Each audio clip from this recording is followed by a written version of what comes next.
Last time on Storms King's Thunder, you went into the Bat Caves looking for the missing villagers of the Nightstone Village, and you were accompanied by Torum, the town guard. You went into the caves. You killed a couple of ogres. You killed a bunch of goblins. Soon afterwards, you found the Nightstone villagers. You brought them all outside. You had Torum bring them back to the village. You came back to the village. It was kind of a somber mood. You rested the night. And then they informed you that one of the villagers named Daphne was still in the caves.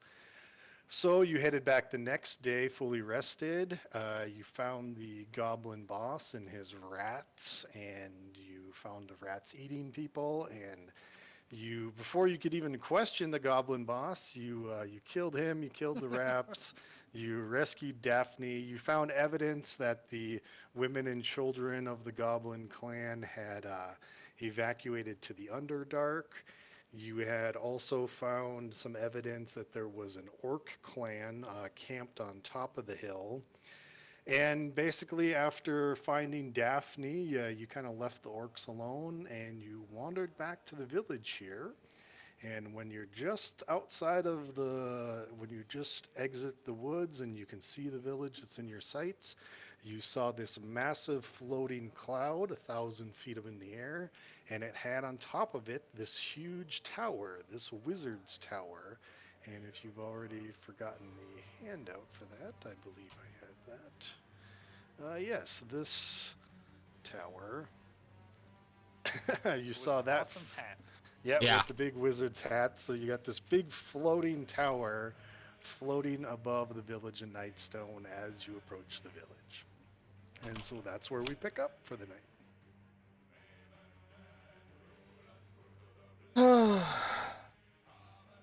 So let me close out all these other things. And yeah,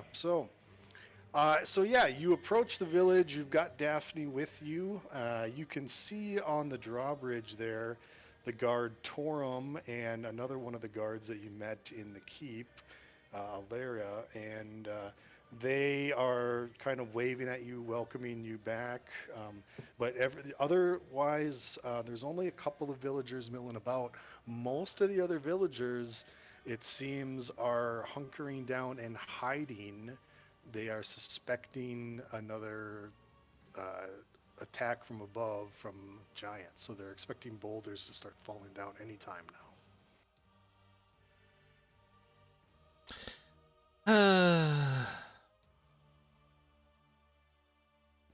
What do you do? Well, we need to enter back into town, so I say we all. Saunter in. Start moving faster, I would think. All right, so you're running up to the edge of town here. Yep. Good as any. Yep. I'll just move your group. All right, so I think people got on top of each other. Whoa, kind of early in the night for that. Where am I missing somebody? Who's I apparently transported myself to the castle. I'm coming back. okay. I was like, where is everybody here? So Get off of me. So yeah, as you meet you meet the two guards on the drawbridge. They quickly motion for you to follow them. Follow them. We're hiding in the inn, and they kind of run back into town. And when you get in, you see past the town square. You see this guy here, Morak. He was the innkeeper that you had met in the caves. Yep. And you see Destiny, who was Brazunt's wife. I think that's his name. Yeah, Brazunt. Every week. Who knows anymore? It's funny every time now. Yeah, it was Brazunt's tiefling wife. It was her house that you guys ransacked. So Daphne comes running with them. They all come running over to the Nightstone Inn, and they encourage you to follow them. What is Okay, the then. class feature for being a stripper in D&D? Because I have to imagine that's what Destiny. I was thinking the same. It's a bard, I It's a guess. stage name. Definitely has resistance to disease. That's Oh my god.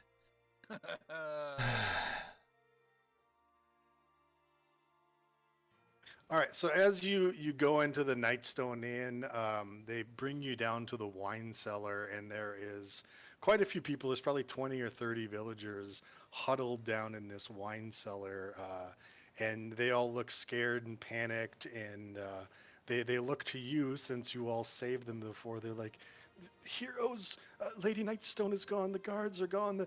We're about to have another attack. What should we do?" Are you sure you're about to be attacked? What makes you think so? Well, it's a cloud. There, it's just like the floating castle from before. But now we're about to get lightning bolted and fireball. There's an evil wizard up there. Well, the evil wizard doesn't sound like a giant throwing stones down at you. Are you? How long has he been up there? About a half of day now. It floated in from the east, and it just stopped and hovered, and it's just been waiting there. And we imagine any time now there's going to be attack. Anytime.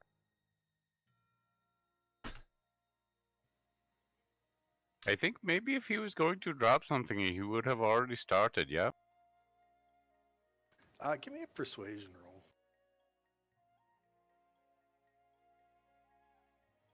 Okay.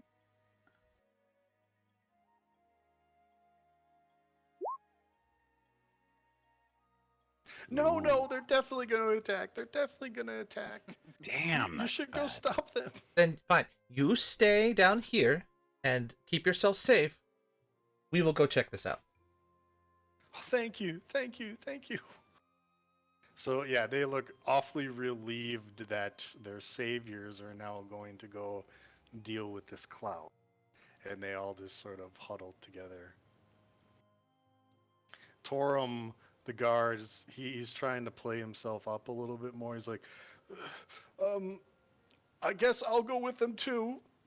Because he thinks himself a big man now after killing that ogre with the spear that he threw before. Oh, brother, I'm gonna big man. order him to go out first. You stay and protect the people. They need more protection than we do. Yeah, you're right about that. He looks very relieved to not have to go. We should have made him go out first.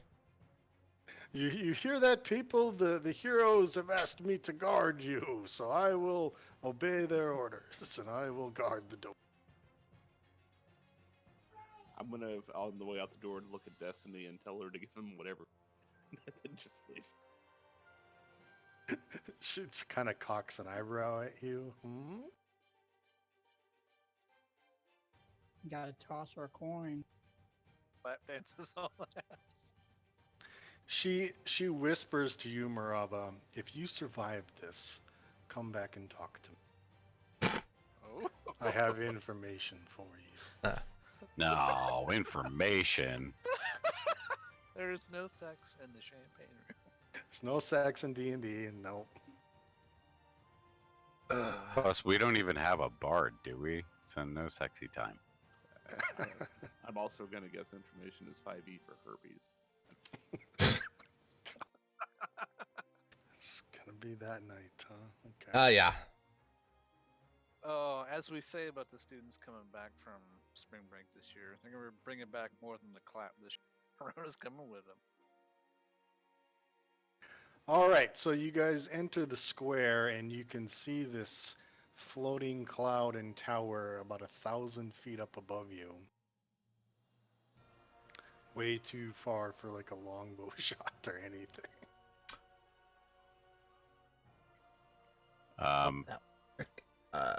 He's so Tal's gonna go out in like the middle of the square because it's like above the middle of the square, right? Well, it's kind of off. I mean, you can see it. It's a little bit north of town, but the shadow of this thing kind of covers the whole square. Okay, he's gonna like try to shout at it like, Hello, hello. Break. Just Okay, so you shout at it, and after a few minutes, the cloud starts to form this stairwell of sorts out of this cloudy substance, and they spiral down, forming this cloudy stair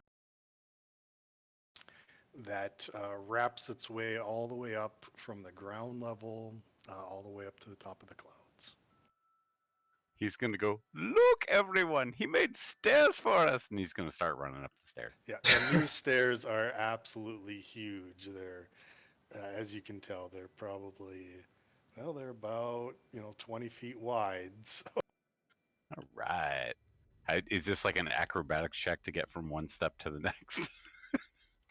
and actually, no, they're huge. They start off like very, very, very big. So it's these huge. Oh yeah, I should put that on the map layer. So it's these huge, like giant steps. But as soon as you step on the first one, it's like the steps recognize that you're too small for them, and they reform. So like half of this stairwell reforms to like humanoid-sized steps.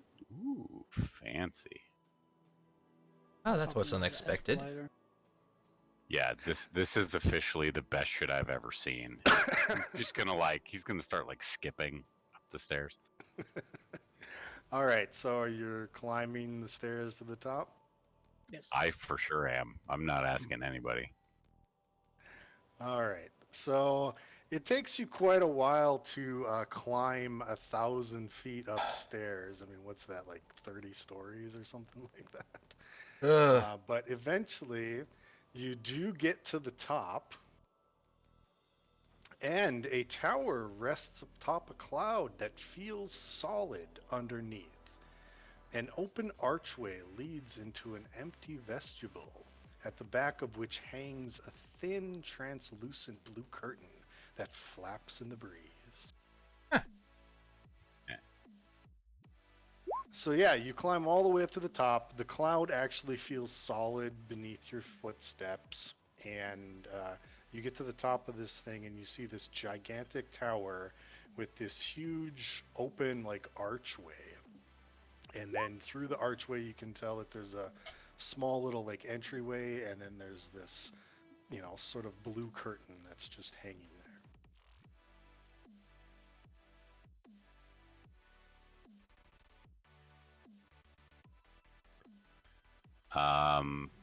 I'm gonna just head up and start like approach the door.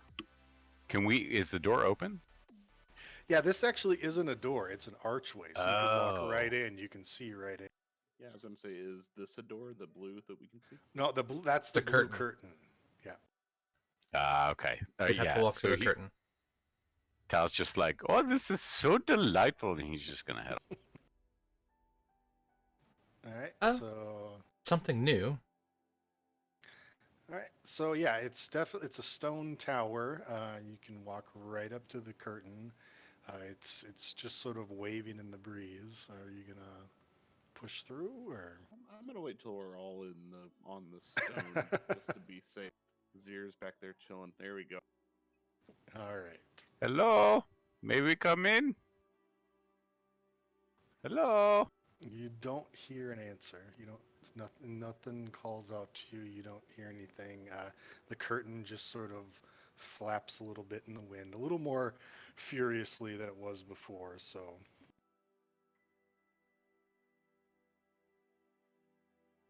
Does anybody have mage hand to open it up? No. No. I just go ahead and push through and go on through it. All right. Oh, not block reveal.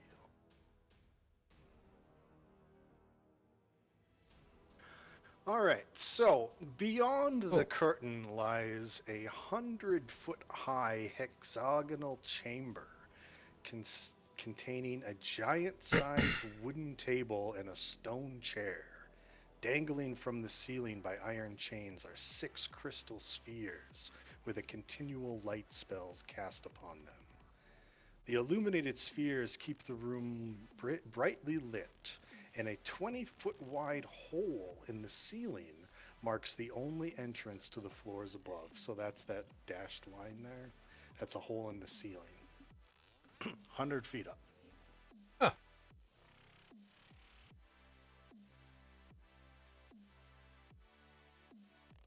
I wonder what Um, comes up or down from there. Is there anything like shiny, like bookshelves or tables with stuff on them or anything No, like that? the table itself is empty. The chair is made of stone, and these are two. I'm on the wrong layer. These are two statues of large humanoid figures that with no hair, wispy white beards. They just basically look like sort of and no facial features. So like no nose, just very um, blandly like sunken holes where the eyes should be. It's really not even supposed to represent like a person or anything. It's just sort of a very dull looking statue is what it is. Is there any of the runes that we've been seeing elsewhere on our journey on anything, like on the statues or the throne? Nope, you do not see any runes at all.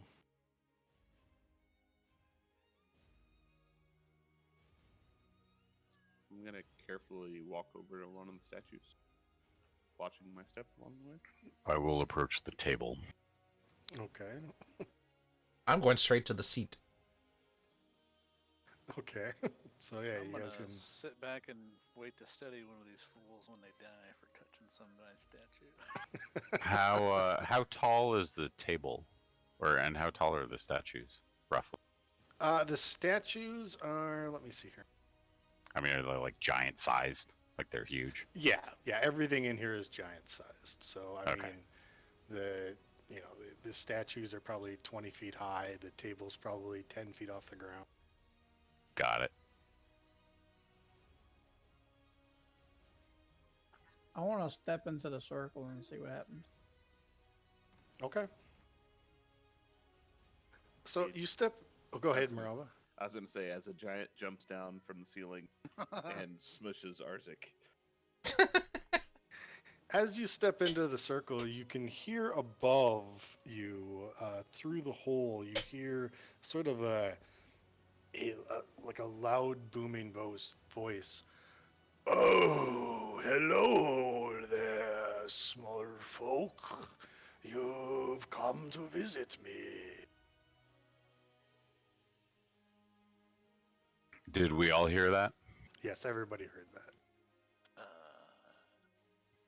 I was like, Your, oh, your hello. stairwell did come down and kind of entice us. Yes, it's been some time since I've had visitors. Please make yourself at home. I shall be down in. Oh, what's the time again? Was it a moment? Was it an hour? I will be down soon. Okay. Just to be clear, you are not here to drop rocks on us and steal things, correct? Rocks? Heavens, no. Do I seem like the type who would have rocks? Rocks are a primitive weapon.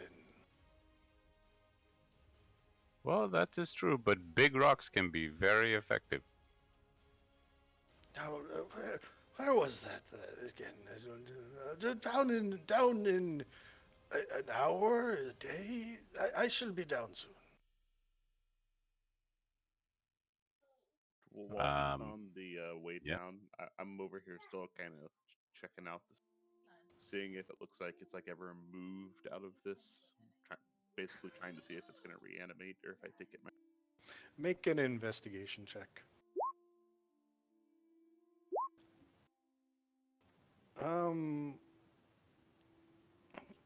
What is that? So 11. Not that you can see. I mean, there's like no scrape marks on the ground or anything. Okay.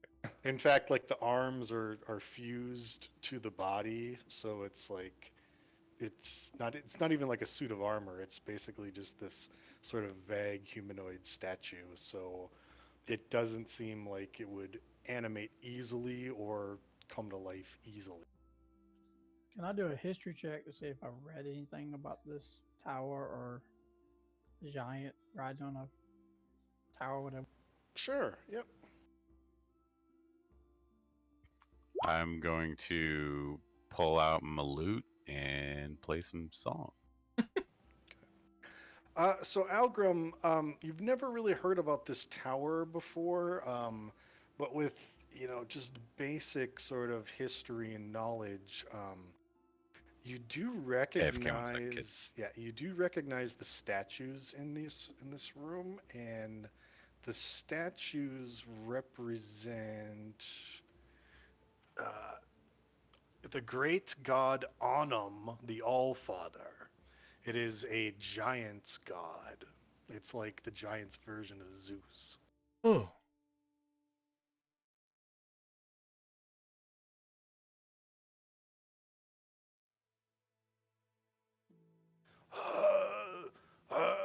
How are you coming down there? That's a nice song. Am I ready to receive? Yes, I'm ready to receive you. I'm. Please step away from the circle. I shall be coming down. And so, with that, you see this giant step onto the hole 100 feet above you, and just very gently floating down. You can tell he's using a levitate spell, and he floats all the way down and touches the bottom, and in a very kind of grand gesture, arms wide, says, "Ah, welcome, welcome to my tower. I am Zephyros. Nice to meet you."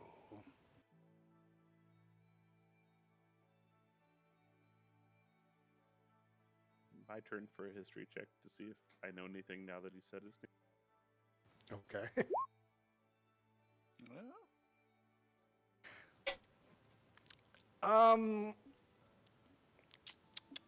You might have caught the name. You about the only thing you know about him is that he's like a cloud giant scholar.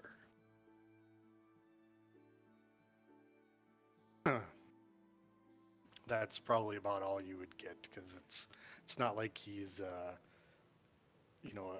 well-traveled adventurer or anything like that. But well, I don't know about Smalling's manners or customs, but where I come from, when one introduces themselves, it is generally polite to know whom to one is speaking. So I am Zephyros, and you are? greetings. My name is Yen. And with that, his eyes sort of like open very wide. Yen of Tail? Yen, yes, yes, of you. You have made a contract, have you not? Yes. I have heard of Yen, yes. And he looks about the room. And who are your friends, Yen? I'll say I am Maraba. Ah, Maraba, who hates barbarians. Ha ha, yes. I'm Zir. Seer. Monk, well traveled. And he kind of does this monk bow to you. About return. Arzek Deep Spine. Arzek, cleric. The entity has spoken of you. You commune with the gods, do you not? Through ale, yes. And your white-haired friend who has climbed on my table, where I eat and read my books? who seems to be AFK. Yeah, he said he was kids or something. Well, I have. Insert witty response back in a English accent here. I've never heard of you.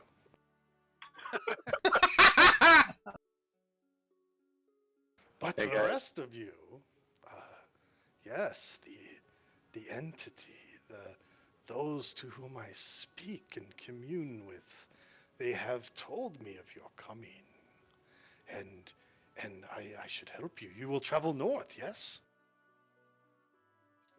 Who is the entity? I asked Oh. sheepishly. Oh, as it's not ever given the name. Are any of you magic users? Yes, some of you are magic users. Yes. Well, then you will know that I have been. What's the name? Damn it! What's the name? I have been using the spell Contact Other Plane, and I have been speaking with gods and entities about my brethren's recent upheaval, and in my contacts with them, when it's not driven me mad, I've not gone mad yet. But yes, they have spoken, and they have told, they've whispered your names to me, and you all shall help restore the ordning. You will travel north, yes. Maybe a day, maybe a year. No, time doesn't really. It befuddles me. But yes, the Maraba and the Yen and the Ozik and the Zir and their unknown companion will help solve the ordaining and. Oh yes, my task. I have been tasked. I have been tasked to help you travel in a northernly northward direction. Haha, yes.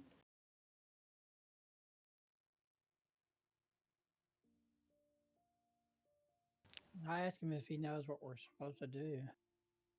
Travel north and solve the ordaining and bring peace to the giants. Yes, that is what they whisper. What is the ordaining? What is the ordaining? The ordaining is a caste system imposed by the gods, by the great Anum, All-Father, and he points to the two statues. He, long ago when the world was young and dragons were mere whelps, Anum proclaimed the ordaining to proclaim a royalty tier and a caste tier, and who shall lead the giants and who shall serve in the order of things. It is the giants' way of life.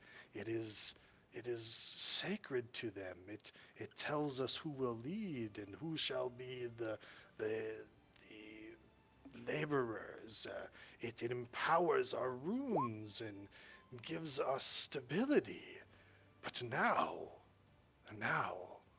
ever since King Hecaton has gone missing, now that Anum has been unpleased by the recent attempts by the dragons to bring back Tiamat, he has decided to shatter the ordaining and to break his children out of complacency. We cannot have Tiamat come back. The giants were weak, and that proved it to us. So Anum broke the ordaining and is now waiting for the giants to rearrange and recompose themselves. It is a chance. Even, yes, the lowly hill giants might be top of the order now, but as you have seen with your town down there, the ordaining causes, the shattering of the ordaining causes chaos. And with that, the small folk will suffer. If you wish to end the suffering of the small folk and bring the giants back into a line, bring them into order, you must restore this order, Nin, for it is all chaos right now. Ah, chaos, chaos. Break the chair, break the cup. Yes, yes, yes. And he kind of walks over and grabs a cup off of his table and smashes it on the floor. Yes, chaos. Ha ha. So we have to stop a giant war, else it rained down into That has already us. begun. Yes, it's already begun. Ah. The cloud giants and the hill giants and the fire giants and the frost giants, they are all wreaking havoc upon Faerun, trying to gather their strength, gather their power, so that they can compete with each other and fight to climb to the top of the hill. And with their gathering of their power, the small folk suffer. I raise my hand and say I hate to be the one in the group, but what's in it? Oh, what's in it for you? What's in it for you? Planting fields, building houses, sowing civilization. Your world will come to an end if you do not stop this. Are there any barbarians? Amongst the wasn't. giants, there are very many barbarians amongst the giants. The frost giants in particular. Do any of them know Aurelius? Never heard that name either. You're gonna have to convince me. This is glorious. We have a chance to save the world. Yes, and I will take you to them. Ha ha! Wait, We will go north. but if I might ask, why don't you save the world? Please. Oh, the entities have told me not to limit my involvement. It would be bad if I were to get involved, which is why we have not destroyed Nightstone yet. You not getting involved does not precipitate you not giving us things to. That would be perfectly reasonable. What did you say? Not giving you what? Things to help. I am here to help. Yes. Ask of me, I shall help. I will help. And he reaches his hand down. He comes right up next to you. And he sort of like reaches his hand down and shakes your hand very, very furiously, almost ripping your arm off. I am Zephyros. I am here to help. Yes, that is what the entities, that is what they have willed to me. Yes, the wee small folk. I like you. Do you have a timepiece? He kind of looks up and down. Like, no, I can't imagine you would have a timepiece. What was the thing in the box that we found? In town, in the dirt, it was. Yeah. It's a piece of scrimshaw. It's like a bone carp.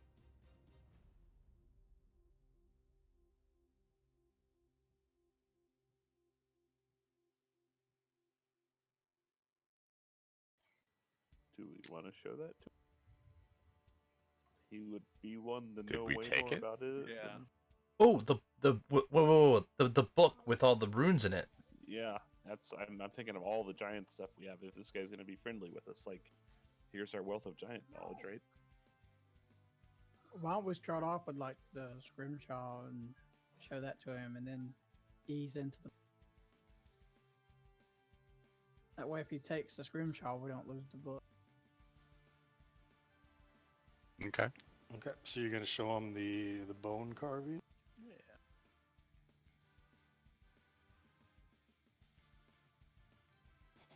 Okay, so he walks over to you and kind of holds out his giant hand as you I guess give it to him, and he turns it's as small as like a piece of sand in his hand. It's so tiny compared to it, but he pulls out some spectacles out of his big flowing purple robes, puts them on his face, and looks down at it. Goes, yes, I see.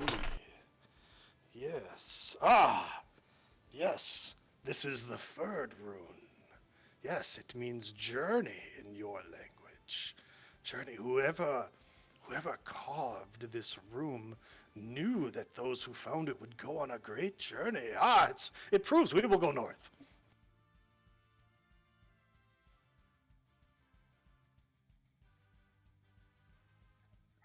I'm AFK for a minute. Sounds like it. Kids saying no to bedtime tonight.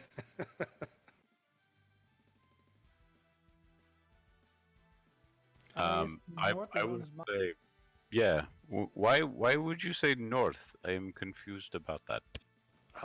The entities have said you will go to a great snowy tundra, and there you will find more answers and more clues, and face great challenges against very strong foes. And you will be one step closer to restoring the ordering. How strong? Strong foes, strong like bull, strong like you. But I imagine you can overtake these foes. I want to whisper to Marava that we need to find out what Destiny wanted to tell him before we leave. Because if we leave, we might not be able to come. She said she had information. Yes, she did. He needs to go get that information. So, friends, you will travel with me? Can we stop and reassure the townfolk that they are safe, and that they have not watched us go to our deaths? Oh, the small folk below. Yes. You have loved one down there? Yes. Yes.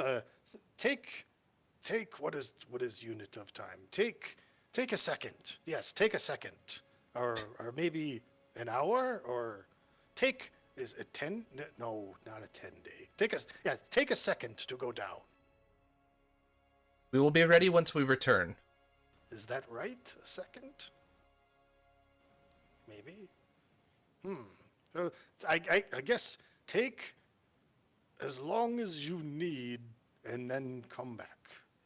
My stairwell will be waiting. How about until the sun comes back up in the morning?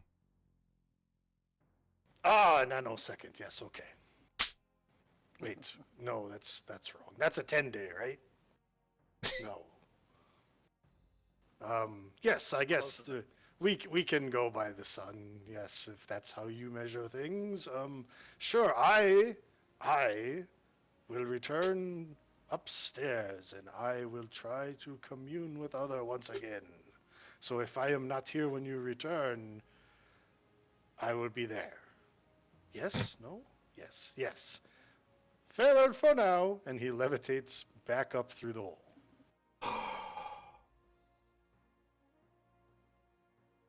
Dealing with him is going to be fun. I have a feeling he's a step on this grand adventure, and that we won't be working with him for too long. But we shall see. All right, so you guys wanted to go back down to the town? Yeah, Yeah, I because we think- have some. Sure. Who was it that was, I think Marava's one when AFK? All right, so yeah, you can easily walk back down the stairs, the 30 flights of stairs or whatever it is, and get back down to the town. Oh God, why am? The It's- stairwell remains. More reason Does for it us really to. matter who talks to Destiny, or does it have to be Marava? Yeah, I mean, you all, I suppose you can try. Since she's the one, since you whispered to him,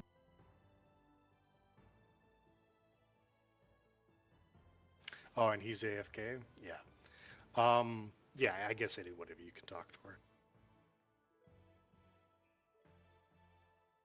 I said we pull her to the side and ask her what she knows. Okay.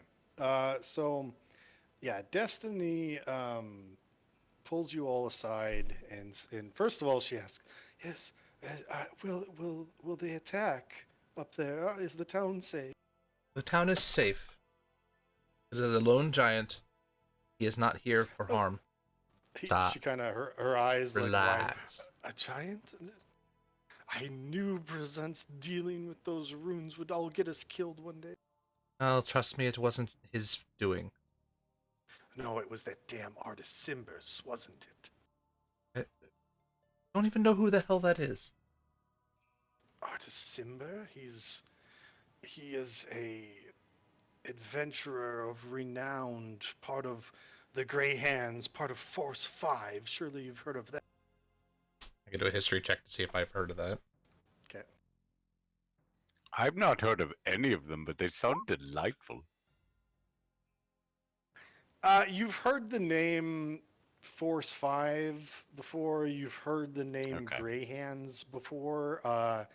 You can't recall individual members at this time, but all you know is that they were a very sort of eccentric adventuring guild party kind Okay. of. When they were the Grey Hands, they were an adventuring party. They formed a guild called Force 5, and they're known for taking on highly specialized people and all races, all types of people, and they've got many accomplishments. But again, you name somebody on the 69 Cubs, it's kind of hard to remember exact details. So Got it.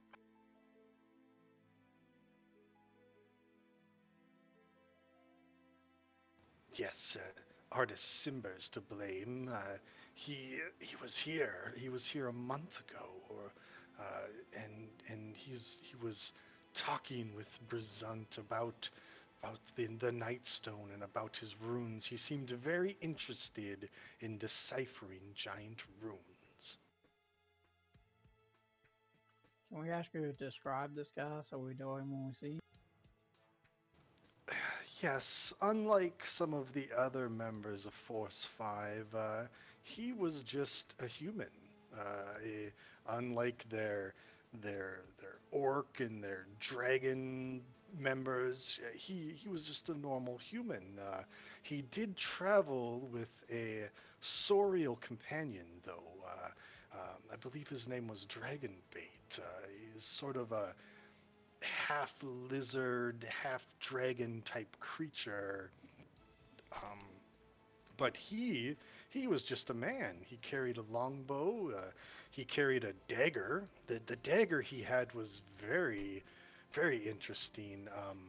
It had writing along the blade, but not like you would see from a magic's writing, not like runes of magic. It was almost as if you were reading a book along the blade of this.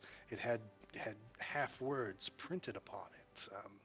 But he had a short beard and brown wavy hair. He dressed in leather. He was pretty nondescript, but that's all I know. He was known for cursing quite a bit, and he had very eccentric curse words. I believe his favorite was "by the blood of the lady," and that was his favorite curse.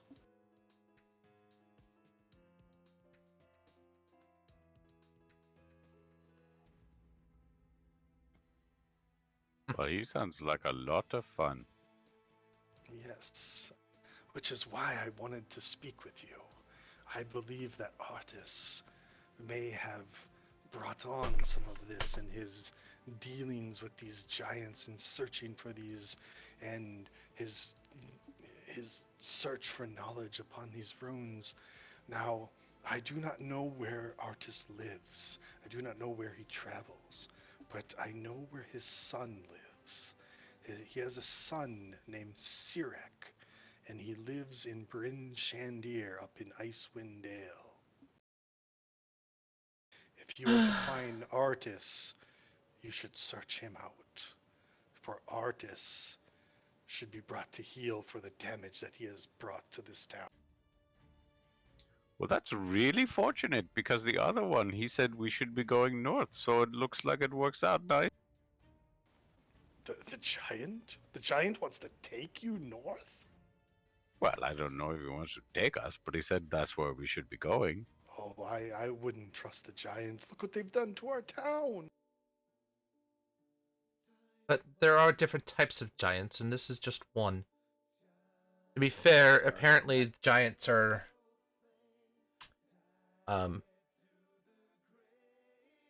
battling each other, and we seem to be in the crossfire. It wasn't specifically this town they were after.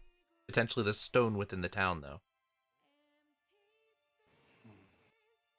Well, if you can bring peace to poor Brizant, or Brizok, or whatever his name was,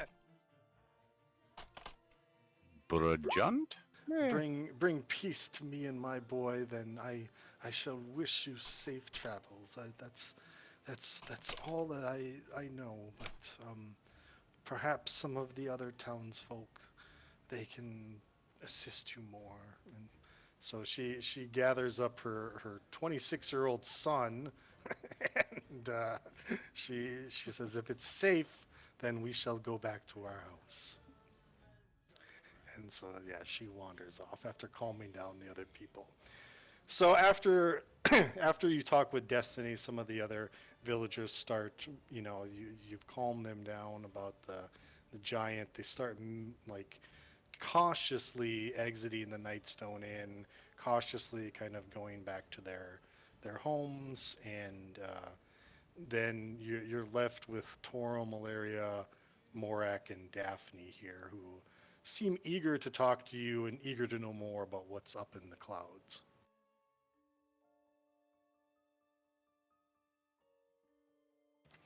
Have they come to kill us? You said this, they're safe, but how can you trust a giant? Well, for what it's worth, I didn't see any rocks. So there is a wizard. He intends to throw a fireball down? If he was going to do that, do you think he would have let us come back down here? Maybe. Well, no, but He means nobody harm here. I'm sure he was... Well, to be fair, I think he was looking for us. he was looking for you? What does he want with you? We To don't stop have much money all the here. chaos. Oh, that would be a blessing. Are you going to travel with him? Is that what's going to happen? Will he leave? It does seem to be the plan. They all seem very relieved when they learn that the cloud will leave, and they say, "Well, when will he leave? And how will you keep yourself safe? Where are you going? Should we tell any of your relatives in Waterdeep?" About that. I don't think we should tell them where we're going. Would you Wait. like to fill out last wills and testaments? I'm not that concerned at this point. We can get the notary. Oh, I have one of those. Sure. So I'll go make a last will and testament. Sounds like a very good time. All right, so Tal goes off to make his will. With like no family to speak of, so Yeah, Daphne brings to you. No, that's actually the whatever. You're off somewhere else. That's the alchemist's shop. I'm going to nudge Arsic in the side, and we're just going to walk behind the bar and just start filling up our bags with some of the extra liquor bottles that aren't broken. Yep, that's what I was planning on doing. All right. Yeah. So Morak says, yes, if you're traveling with a giant, feel free to take as much booze as you want. I would surely need drink if I were traveling with a giant. Where are you off to? I'm going to do a investigation check to find the good stuff too, not the stuff he just keeps out for. So not the rail stuff. Yeah. Oh, nice. We are heading north. We don't know where exactly, but our goal is to stop this giant war. So both Morak and the guard Ilaria, their eyes kind of light up when you say you're heading north. How far north? North. North. That's all we know. Icewind Dale north? Sure. Again, I don't know. He's just said north, not giving us any actual. So, Location in mind. Maraba, you find some bottles of Chateau de l'Estampe. It's a very, Awesome. very expensive wine. You also find some other hard liquor behind there, but that is you find the good stuff basically. And so Morak, the innkeeper, says to you, "Why does it say he's stealing?" I don't know. Morak says to you, "Well, if you are traveling to the Dale, and you do end up in the 10 Towns, I would have you know that my neighbor and friend, Samil Southwell, well, she was killed in this last attack, and her brother, Markham, he is the sheriff of Bryn Shandir. If you could please bring him news that his sister is dead, I am sure he would appreciate it." But in Shendir again. Interesting. And Alara, the guards, she tells you, "Oh, you're going to Bryn Shandir. Well, when you guys were gone, remember how Arzek was looking through the library? Well, I took it upon myself, and please don't tell anyone, but I looked through Lady Velrosa's personal library while you guys were in the caves, and I feel so grateful for bringing back the villagers that I feel like I must share this information, even if it was out of line for a lowly guard." And she kind of pulls out a piece of paper and she goes, I found a reference to the Nightstone that the giants took.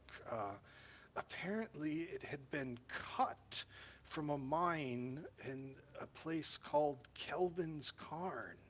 I believe that is near the 10 Towns in Icewind Dale. If you were to go there, you might, and talk with the dwarves in Kelvin's Cairn, they might be able to tell you more about this Nightstone.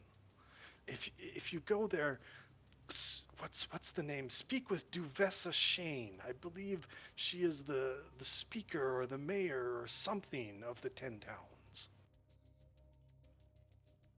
Well, alright. Seems like everything's pointing us to Bryn Shandir. I wonder if our giant friend will be amenable to moving that direction. Do you need someone to go with you? I can be an adventurer, Torum said, as he's holding his spear with the still blood stains on it from the ogre, and he's kind of nervously shaking.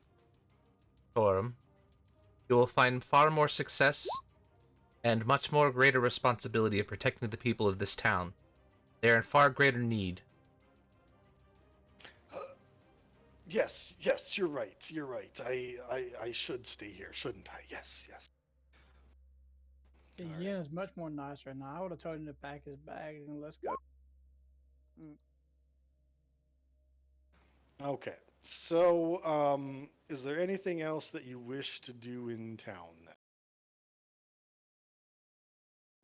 I don't think so. As I read the chat, she got me to pledge 10% of the wealth. Oh God. Give yourself inspiration for that.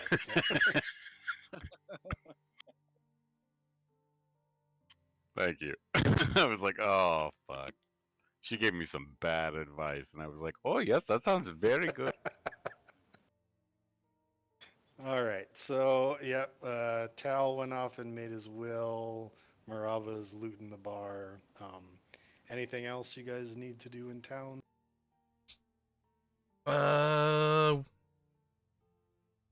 Brought back Daphne. Have we gotten our hands on any potions yet? I know that was. You each gave got us one. one. Yeah, you each got one potion of healing from the Yep. the apothecary. Yeah. Yep, still have that. Could we go take some horses with us? Absolutely. Yes, I was waiting for somebody to ask about that.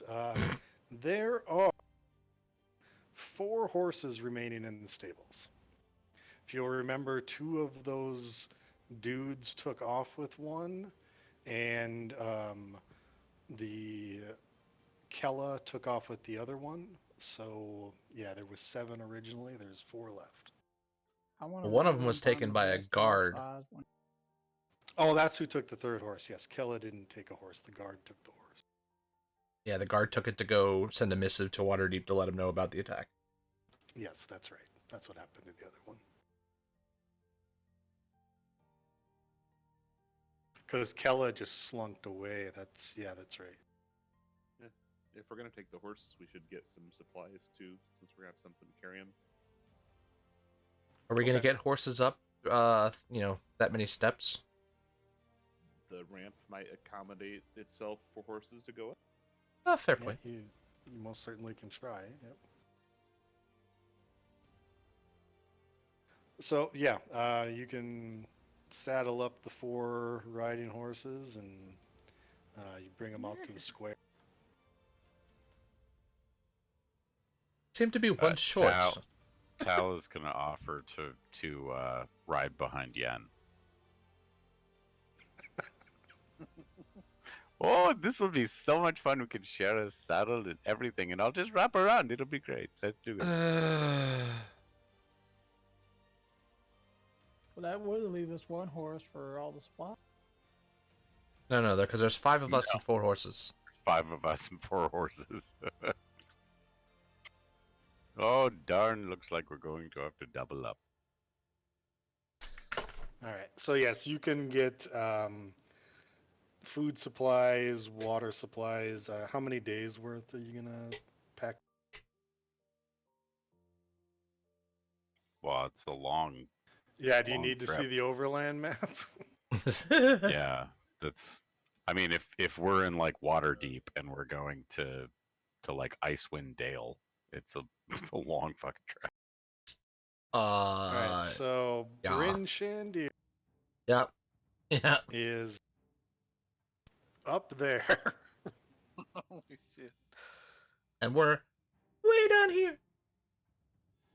Way down here. Yes. Yeah, I mean, we're gonna need, like, We're flying, right? We're gonna be flying 20 in the castle. 20 Flying days the of guys back to supplies. castle. Depends on how fast this castle flies. So You're looking at about 650 miles. Yep. At least we're doing it as the crow flies. shouldn't the giant have some supplies too in his castle? I don't know if he'll share. Well, It's that's true. possible. Like 1 dinner roll's enough for us for like 2 days. That, or we may have to stop somewhere along the way. See what he is able to do. There are other cities and townships between here and there. Yeah, I mean, like at least 10 days of supplies. Yeah, that's what I was thinking. 10 days. Yeah, I would say load up the horses as basically as well as we can, make them all supply horses, knowing we can always leave supplies up there afterward. I mean, half this town is gone at this point, so it's all going to go stale anyway by the time. All right, so you can manage to pack the horses and your own packs with about 20 days worth of supply. Done. For me, at least. No, let's do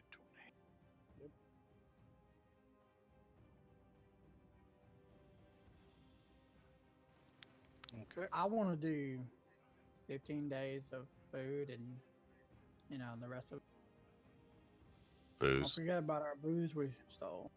Yeah, I'm assuming I just did the roll. We're not going to keep track of I'm not going to make you keep track of food and water by day or by weight or anything. You've got the horses. Whatever you are carrying on you, whatever booze you want to pack up, whatever food and water, it'll last you 20 days. Okay. All right, so unless there's anything else, I'm assuming you're going back up. I take it there's no weapon armor shop or anything in this town, right? So we go see if anything. No, there's a basic blacksmith in town, but doesn't really make weapons or armor or anything. You have to probably go to a big city for that. Yeah, there was nothing in the castle too. We checked whenever we were down there. And Yeah, correct. Yeah, think I'm our- ready to go. I think our plan is to rest for the evening and then leave first before first light. Okay. Yeah, you can certainly do that. All right, so I will just make a quick roll.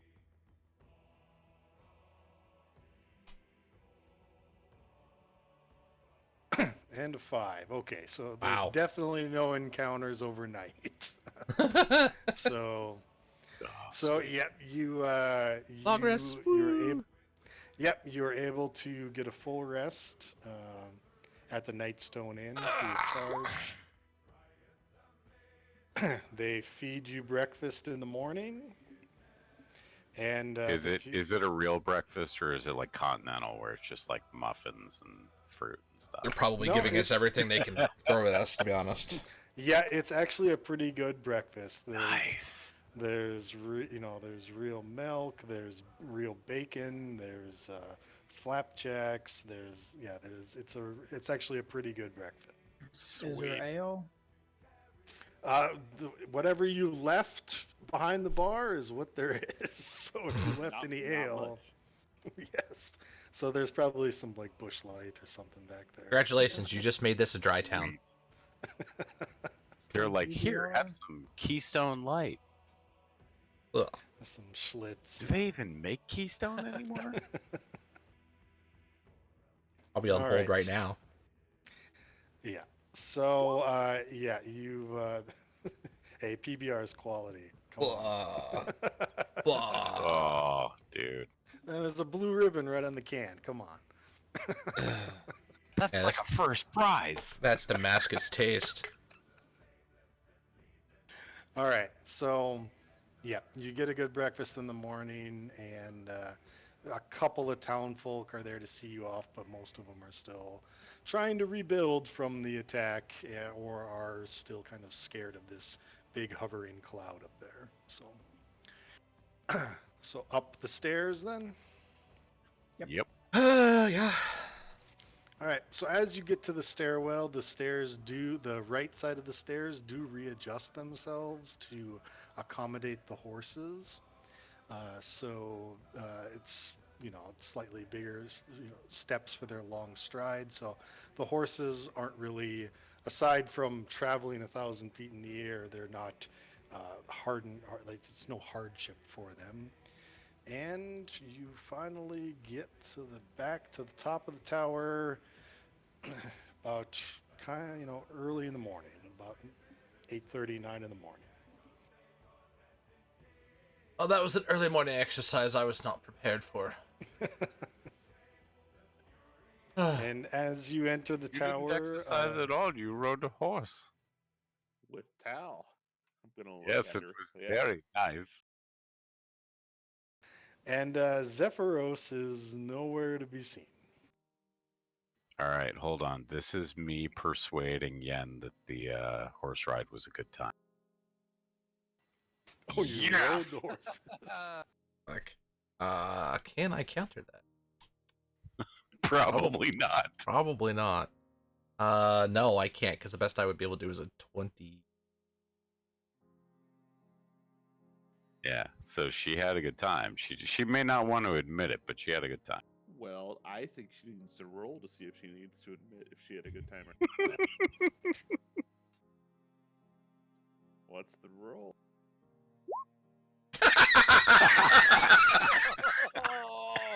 She had a very good time.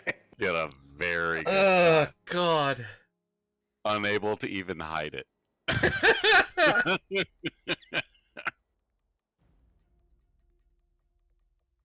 I'm feeling pretty good. Oh, God. All right, so after milling about for maybe 20 minutes down here, you hear this sort of coughing and wheezing coming up from. Oh, is Is it next year yet? And then coming floating down from the top is Zephyros. He floats and he lands to the floor and says, yeah, did you bring me a timepiece? I'll say no, but what is one of those? One of what? A timepiece? It's a small little glass vial with sand in it that you flip over and over, and it tells you how long it has been since it was before. No. I not believe we have. Ah, darn, I really wish I had a timepiece.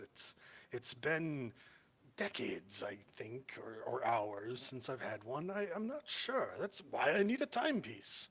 Anyways, are we going north? It seems that our way has been asked to take us to Bryn Shandir. Bryn Shandir, where is that? And he sort of magically conjures up this map that's sort of like hologram Iron Man Avengers floating in air kind of thing.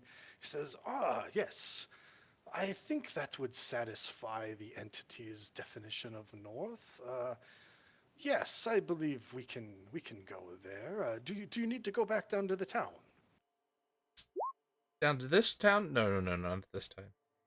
I hope you took the slide. You didn't walk down, did you? There was a slide? And I just look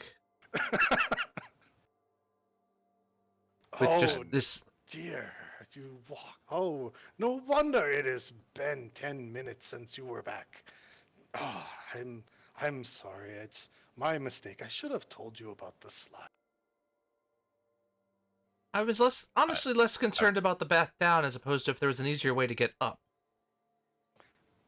Oh, Is it still there? I would like to go look at it. the slide. Well, I can certainly. Yes, let's go look at the slide. Yep, And- I'll go look. He comes out and yeah, he just he touches the edge of the cloud and he says slide, and then this Oh my God. slide appears. All right, here. This is bad. I'm gonna have to do like a wisdom check to see if I can resist going down the slide. Ooh, I don't know. Probably not. Oh yeah. Oh, you want to ride down the slide? I think you'll enjoy it. Whee! Yeah, sorry. I'm like, sorry guys. Oh,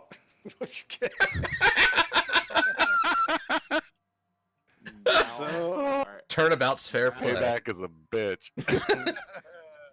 but Tal slides for what seems like forever. The down most 30 amazing stories. slide in the history And of it just slides. it circles. He like give me a- throws up halfway down, Yeah, but I was he's gonna say, still give me a totally good Constitution because he's saving having so throw. much fun. Okay. Yeah, However- definitely hurls. however, now I think since Yin enjoyed the trip up so much, she needs to see if she needs to go down the slide so she can walk up with it. Oh, that would be so cute. Sephiroth says, "You walked back up? He doesn't need to walk up."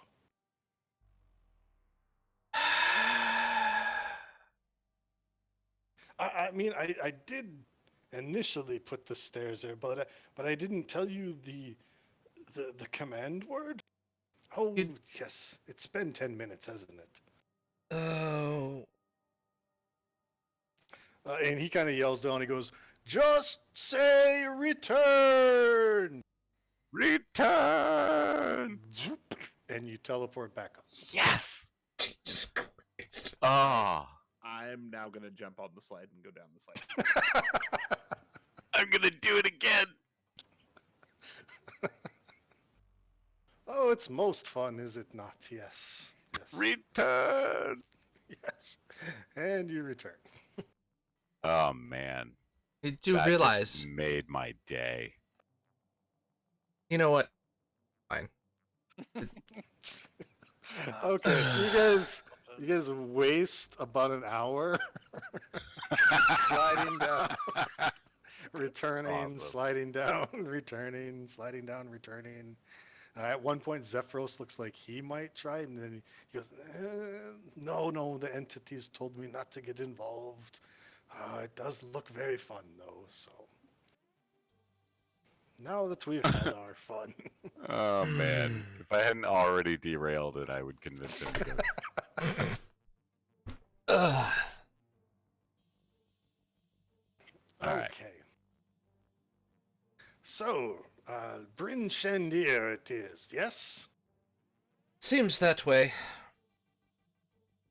Or at I least everybody's see- asked I us to s- go. And I see you've brought horses with you.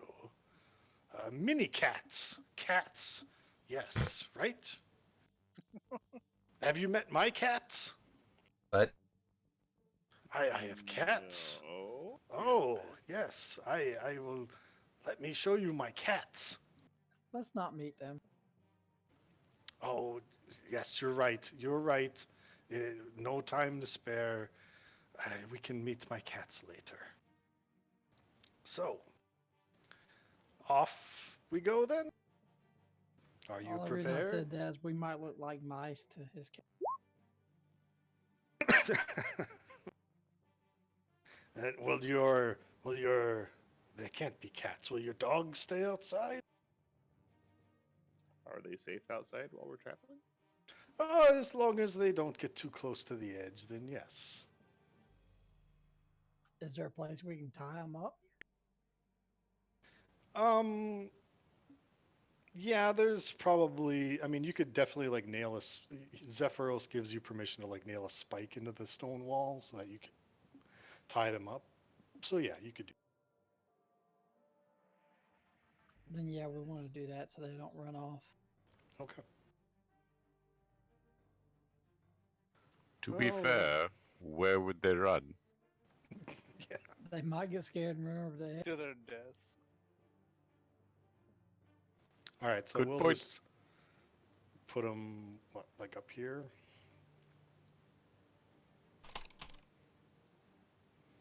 Yeah, that looks good. All right, so I'm not very good with time, but how do you define when your sun comes up and goes down? that is called a day. A day. Okay. Day. And he walks over to his desk and he pulls out a little notebook and he writes that down. He goes, a day, sun up to sundown. He goes, it will take 26 days to get to Bryn Shandy. Could have ridden the horses there faster. 600 miles? I don't think so. Definitely not. I don't think so. 100% no. Are you ready for the journey? I asked him if he has any food that we can eat on the journey.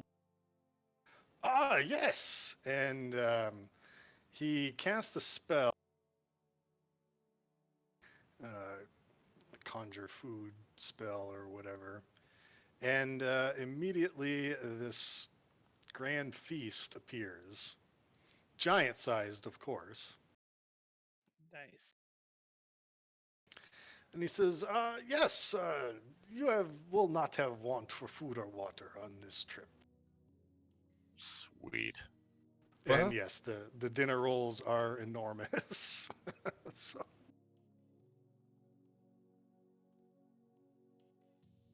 Glad we It's like brought our own nice. ale. Dinner he table. goes, sadly, though, I have no furniture for you all. So you can sleep down here if you have brought your own blankets. I suppose if need be, I can grab a blanket from my bed upstairs and you can all share. But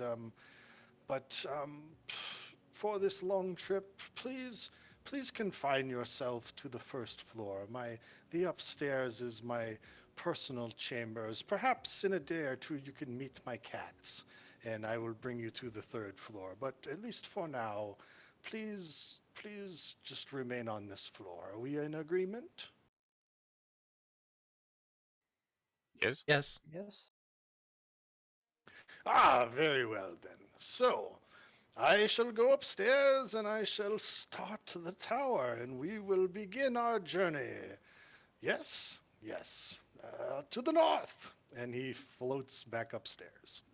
So, after a few moments, you kind of there's a large like jerk, and everybody kind of stumbles, and the tower tilts slightly about 20 degrees. Oh no, that's the wrong thing. No, you hear him saying from upstairs. Nope, nope, nope. We'll back that up. And then after a few moments, it sort of rights itself, and he goes, "What was it again?"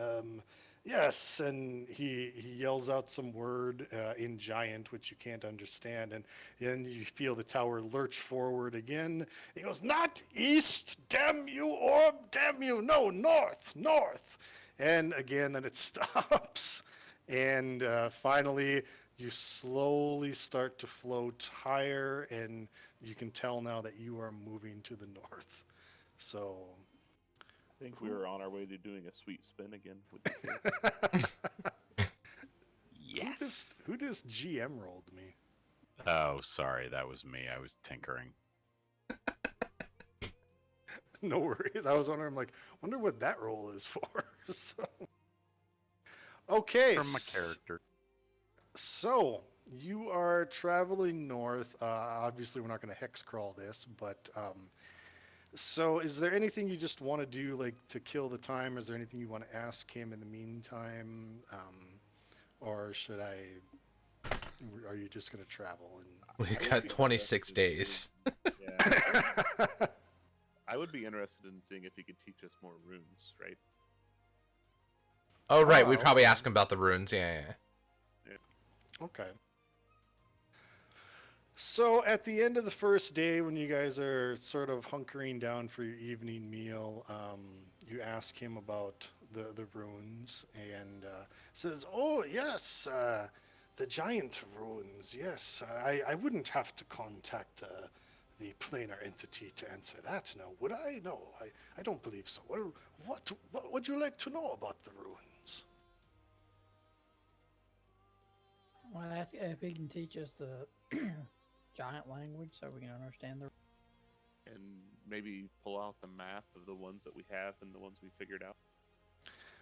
Yep, I actually have, so the whole giant thing I do have here, but it's kind of hard to read, but I'll show it to you. That pop-up. Yep. When you blow Okay, it up, it so, shows it very well. Yep.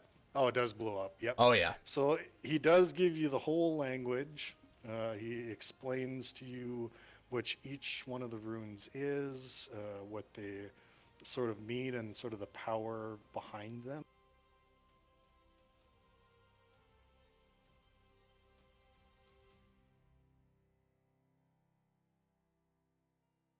And he says, you have rune items, correct?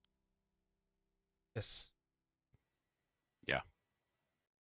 I show him my brooch with the Kong rune. I was going to say we all bring out our items and show. Ah, your items. Yeah. Yes. Do I have the? Who has the loot? Oh, the Braz- You did. song. The one that we Do I still have it? The loot that has the rune on. Yeah, you played it to open it for the house, and Right. Yep. So he looks at him and he goes, other than the rune on the loot, who carved these? Did a child carve these? I'm surprised they work at all.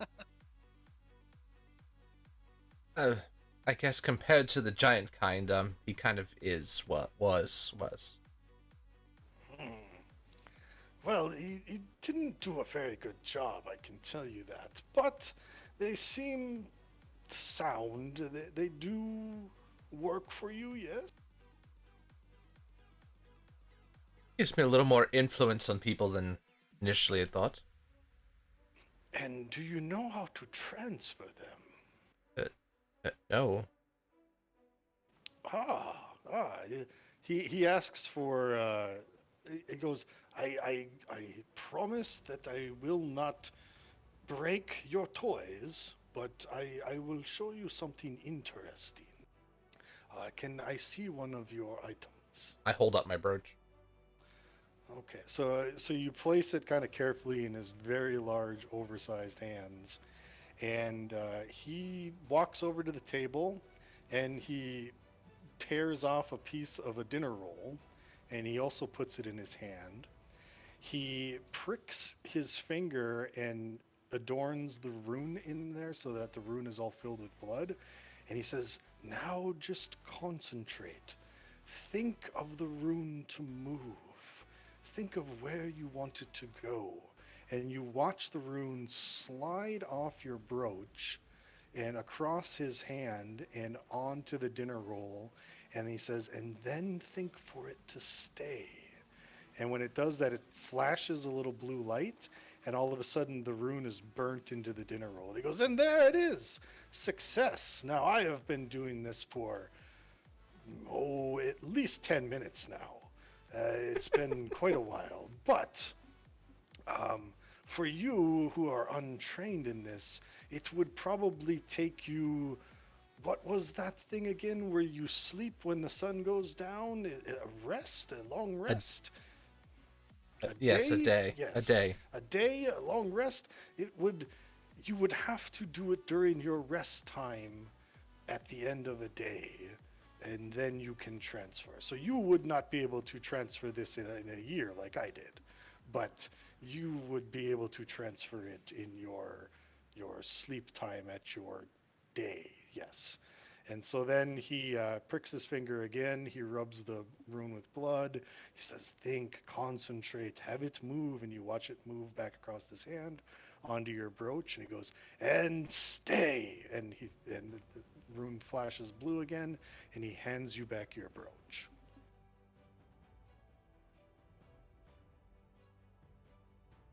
Would he be willing to help us carve the other runes that we don't have in a more elegant way?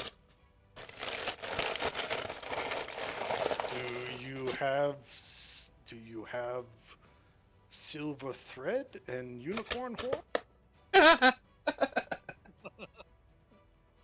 In my back pocket. Do you have the ink of a kraken? No, I'm just kidding. We just need a knife. You bastard. You. Use a dead giant as a study subject. But sadly, I have no knives. So it would take you quite a while to learn this, but if you want to study with me over the next 10 minutes or so, I can teach you how to carve your children's drawings onto some items that it might work for you. It depends. You would have to learn our language, though. Would you like to study with me for the next 10 minutes on Speaking Giant? 100%. We have nothing else better to do for right now. That sounds like a splendid idea. Very well then. We shall have our first lesson. And he magically conjures a blackboard. And says, Sweet. sit down. And so the rest of the evening, he basically kind of goes on trying to teach you the alphabet. You basically learn like A through C that night, and then that's the end of the night. So you can tell that, his perception of time and how long this is going to take, it's going to be a long time to learn all this stuff, but you have 26 days to learn. So I'll just assume that you are doing that while we travel, right? Okay. Yep. Okay, so the days kind of go on. First day kind of goes without incident. Second day kind of goes without incident. But on the third day, now are you guys just hanging out in the place, or I'm assuming you're going out once in a while to feed the horses, things like that. I'll just randomly roll 1 through 5. All right, so Maraba, you happen to be outside at the time that this happens. As you're outside, you spy off on the horizon a huge bronze dragon, flying very erratically, dives through the clouds, approaching the tower very, very quickly. As it starts to fly closer, sort of bobbing, weaving,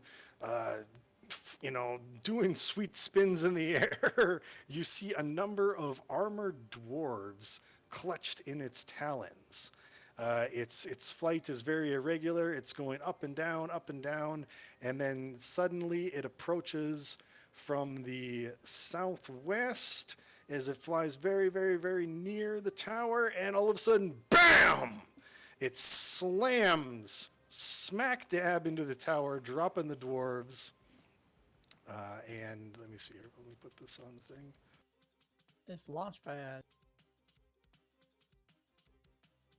So he slams into the tower, rocking the tower, sort of tilting the whole cloud a little bit.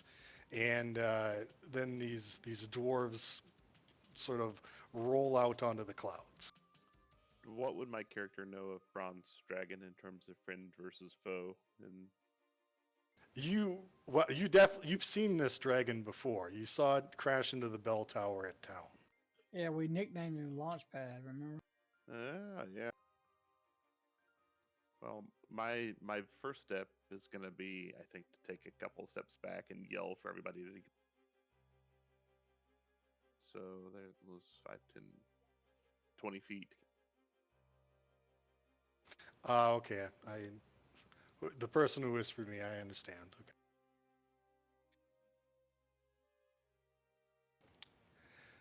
All right. So as you go outside, you see the dwarves sort of collecting themselves. Now these are armored dwarves. They carry battle axes and hand axes. Some of them have some crossbows. They're wearing splint armor. And let's see, heraldry check. I would say, let's see, what kind of skill would that be? Probably an intelligence. Any of you, they do have a symbol on their armor. If anybody wants to do just like a straight up intelligence check. Sure. Why not? Not me. Okay, these dwarves are from the Lord's Alliance, which you guys have probably heard of before, but don't really know a lot about. Yeah, I don't think I took an organization. Nope. Yep. So, all right. So these dwarves. Oh, damn it, Felagos, you did it again. You couldn't have had a softer landing. And now they know where we're here. On guard, folks, on guard. And they kind of start going into a defensive formation, sort of drawing their weapons. Here, their guards have noticed us. We are no guards. But this tower means you no harm. Why do you attack? What? Wait. Those are no giants. What are you collaborating with giants here? Humans and dwarves? A dwarf is amongst them. What is a dwarf doing amongst collaborating with giants? You are here at their stronghold. What are you doing? What are you doing with the dragon? Felagos, he's our friend. He's bronze. What? I don't have to answer to you. What are you? Answer the damn question.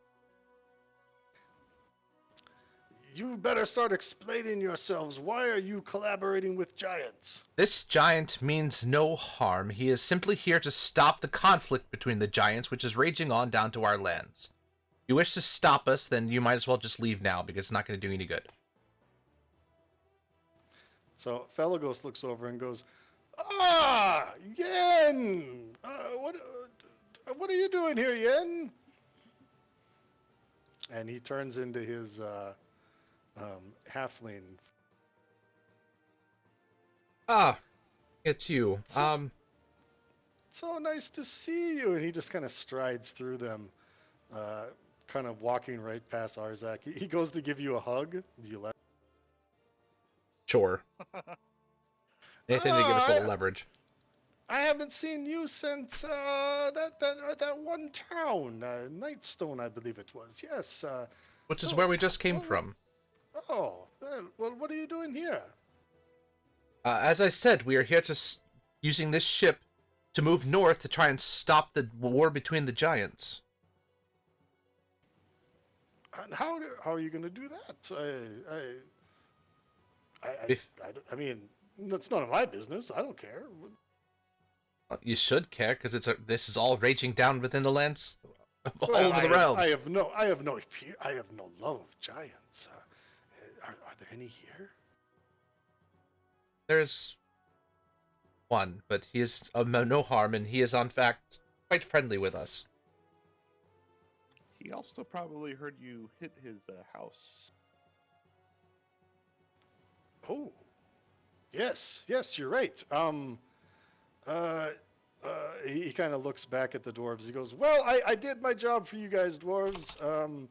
So whatever you guys are gonna do, I don't even know these assholes over here." Fella goes up to the edge. He's Yeah. like, yeah. So these are some Lord's Alliance dwarves, and Lord's Alliance dwarves. These are some dudes from Nightstone. Yeah, you said there's a giant here, and yeah, so you know what? I think I'm just gonna go fly around a bit. If that's cool with you guys? Yeah. Don't crash into anything. So he turns back into a dragon, and he flies off, but he doesn't like fly off. He just starts circling the tower. And he's just kind of flying up above, and he goes, "Well, good luck to both of you. Yeah, we'll talk when you guys are done." Bye. That's amazing. He goes, "In fact, I think I'm gonna go hang out up here in the area." And you see him fly to the top of the tower, and there's these open windows up here, and that's where he goes. And he just perches up there watching you guys. Okay. Now, on to you lot. Yes, on to us. We are here to destroy this dwarven fortress that has been wreaking havoc on the towns. And you can either get out of our way, or we can go through you. I'm going to tell you right now, this fortress has not been one of the ones that have been attacking. Which one was the one talking? It's this guy right here. I walk over and I punch him. Here Remember- comes the murder hobo. I was going to say, remember that part when I said off the rails? Okay. New subjects. You punch him? Okay. Yep, With- make an attack. With my brass knuckles on, too. I slid him on, but All right. Well, make me just a regular old strength attack then. All right, I suppose you can just use your weapon, whatever weapon you have, and we just won't worry about the unarmed strike. Okay. So 13 is actually not going to hit this guy. So he ducks your, and he is going to counter punch. So don't worry about the damage on this. It's just a melee. Oh crap! It whispered it to me. Here, I'll do it in front of you. I rolled a 20 too. That sucks. 10. Okay, so you swing, you miss. He swings, he miss. And with that, he kind of yells back, and he yells back to them and says, "Plan B, boys!" And they back up, and they back up, and they all pull out potions and pop the tops on them, just kind of waiting. Can I try to intimidate them to stand down? Sure, yeah, go ahead and make an intimidation check. I was a soldier, so maybe I can scream something in Dwarven to make them stand. Okay, yeah, if you're doing it in Dwarven, make it at advantage. I don't know how to make it an advantage. You just roll it. We'll take the higher number.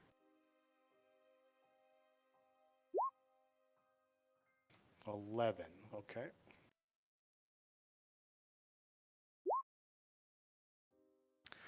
Okay. Yeah. Well, so Wow. Dice are solid tonight. so by yelling in Dwarven and with a soldierly kind of Arlie Ermy tone to it, the people back here, they lower their hands a little bit. They've still got potions in their hands with the corks off, but they look a little less willing to like obey the order, and they're sort of not really standing down, but they're at least willing to listen to like whatever happens next. And Vold, this guy here, looks over at you, Arzek, and says, "Sixth Legion? Were you Sixth Legion?" Kind of questioning you. I just screamed back at him that I'm a dwarf, and would I be helping an evil giant? Or is he the son of a goat? Stupid as hell. Well, I don't know if you're Sixth Legion or not, but that certainly sounds like somebody from the Sixth Legion. Yes, all right. What the hell are you guys working with the Giants for? We've been sent here by. Oh, you gotta be kidding me. Really? Okay, I did not write this module. Queen Dag Nabbit of Mithril Hall. I am not shitting you. Dag nabbit. You know, shit, that's what I say when shit just doesn't work out. Dag nabbit. That's directly from the book, Queen Dag Nabbit of Mithril Hall. Wow. You gotta be kidding me. Yeah. Nice. It's pronounced Dag nabbit. Ah. Probably what they want it to be, but no. She's now Queen Dagnabbit. Well, Queen Dag Nabbit sent us out searching for these dwarven strongholds, or these giant strongholds, and well, we come to mess it up. What are you doing here? I explained to him that this one is taking us north to stop the giants from attacking the small. So you got a traitor giant on your side. I see. Yeah. Did you have to pay him? I'll just lie and say that he owes us a favor. Well, you've got pretty big britches there if you got the giant in your pocket, I'll tell you that. So, well, this place doesn't really look like a fortress. What do you guys think? Well, damn it. Well, now we lost our ride, too. You guys seem to know our ride. Can you guys get him back down here so we can get out of your hair? Can we go over and turn the slide on? That would be The amazing. steps aren't down. Somebody just holler for Launchpad to come back down. What if we convince them that the slide will appear if they just jump? At the same time. It's one. Yeah, no, swear to God, you can't see it, but it's there. It's a one use only.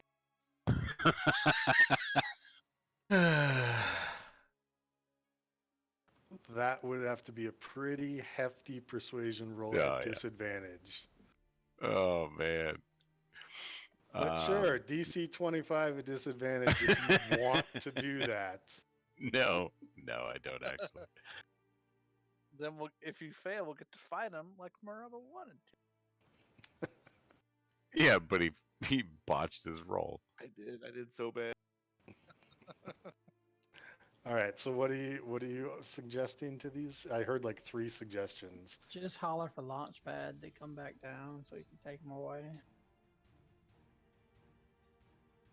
Okay. All right, so he yells up from the Eyrie. Yeah, I'm good. Thanks. As in, he's not coming down. He doesn't seem to Yeah. be moving. No. Those guys are pretty mad at me right now, so I think I'm gonna stay up here. Oh, I'm, come on, you sack of crap. Or can I try to intimidate the dragon? Is that gonna work? Just be like, get the hell down here. What is wrong with you? You most certainly can No. Oh, try. No, Ooh. definitely not. I want to And he's- persuade him to come down as my friend. As my friend, please come down here and take your shorter friends home, as their Tell him mission to here give is him not another of any use. Definitely gonna snicker when he says shorter friends. Well, they're not really my friends. Just kind of doing them a favor for Queen Dagnabit.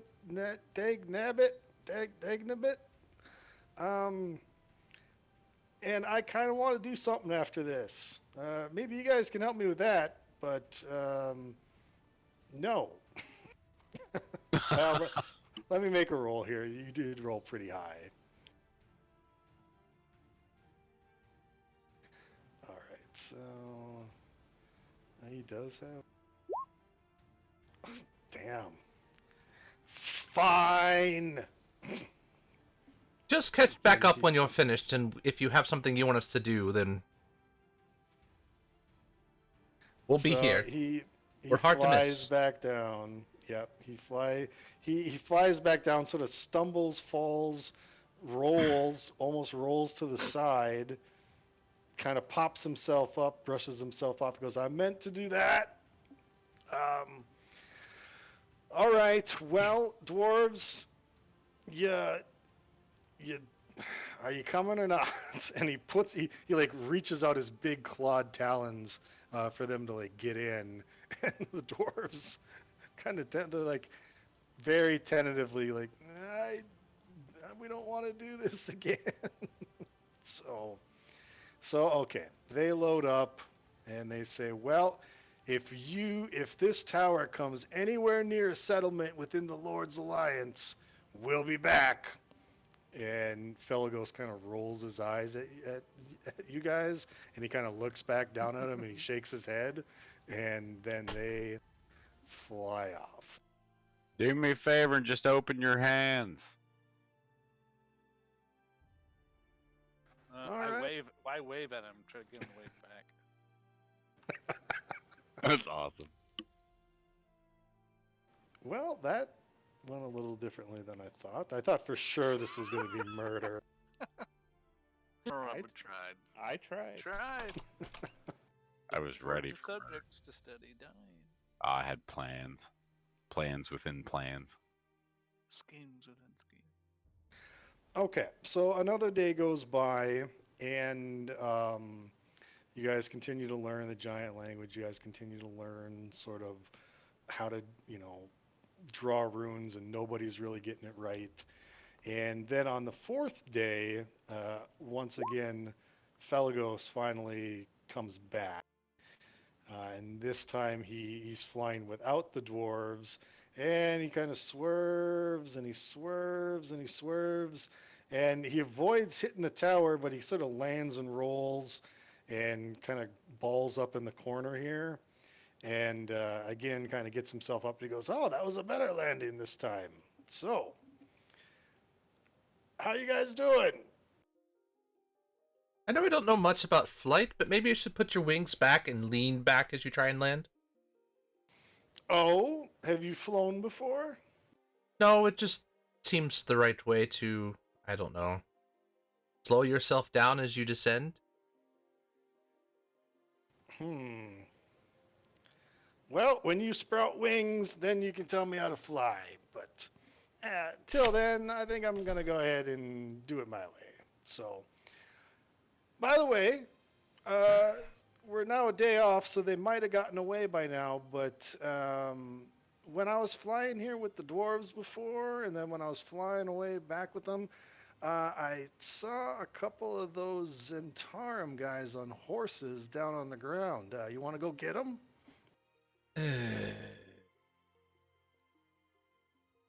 What are they Was there a doing blonde now? Woman with them?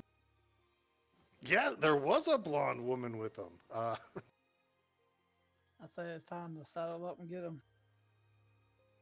Because that's that woman, whatever her name was. Do you guys need a bio rig? Yeah, I do. Yeah.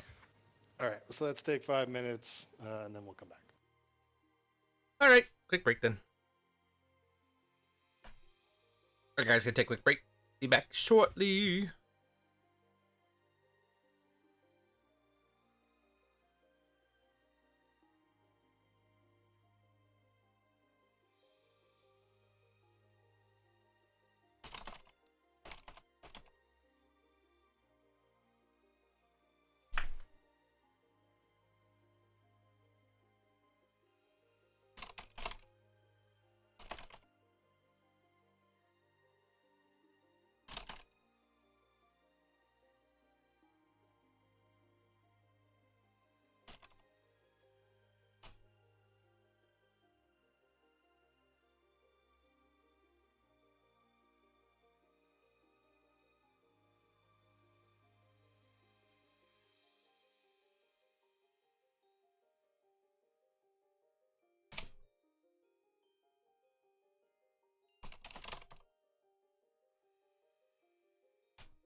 I'm back.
So is that supposed to be giant sushi? Yeah, I'm just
Yeah, Felagos looks at you guys and says, "You know, there's a lot of giants going around messing I people gotta up. open the doors.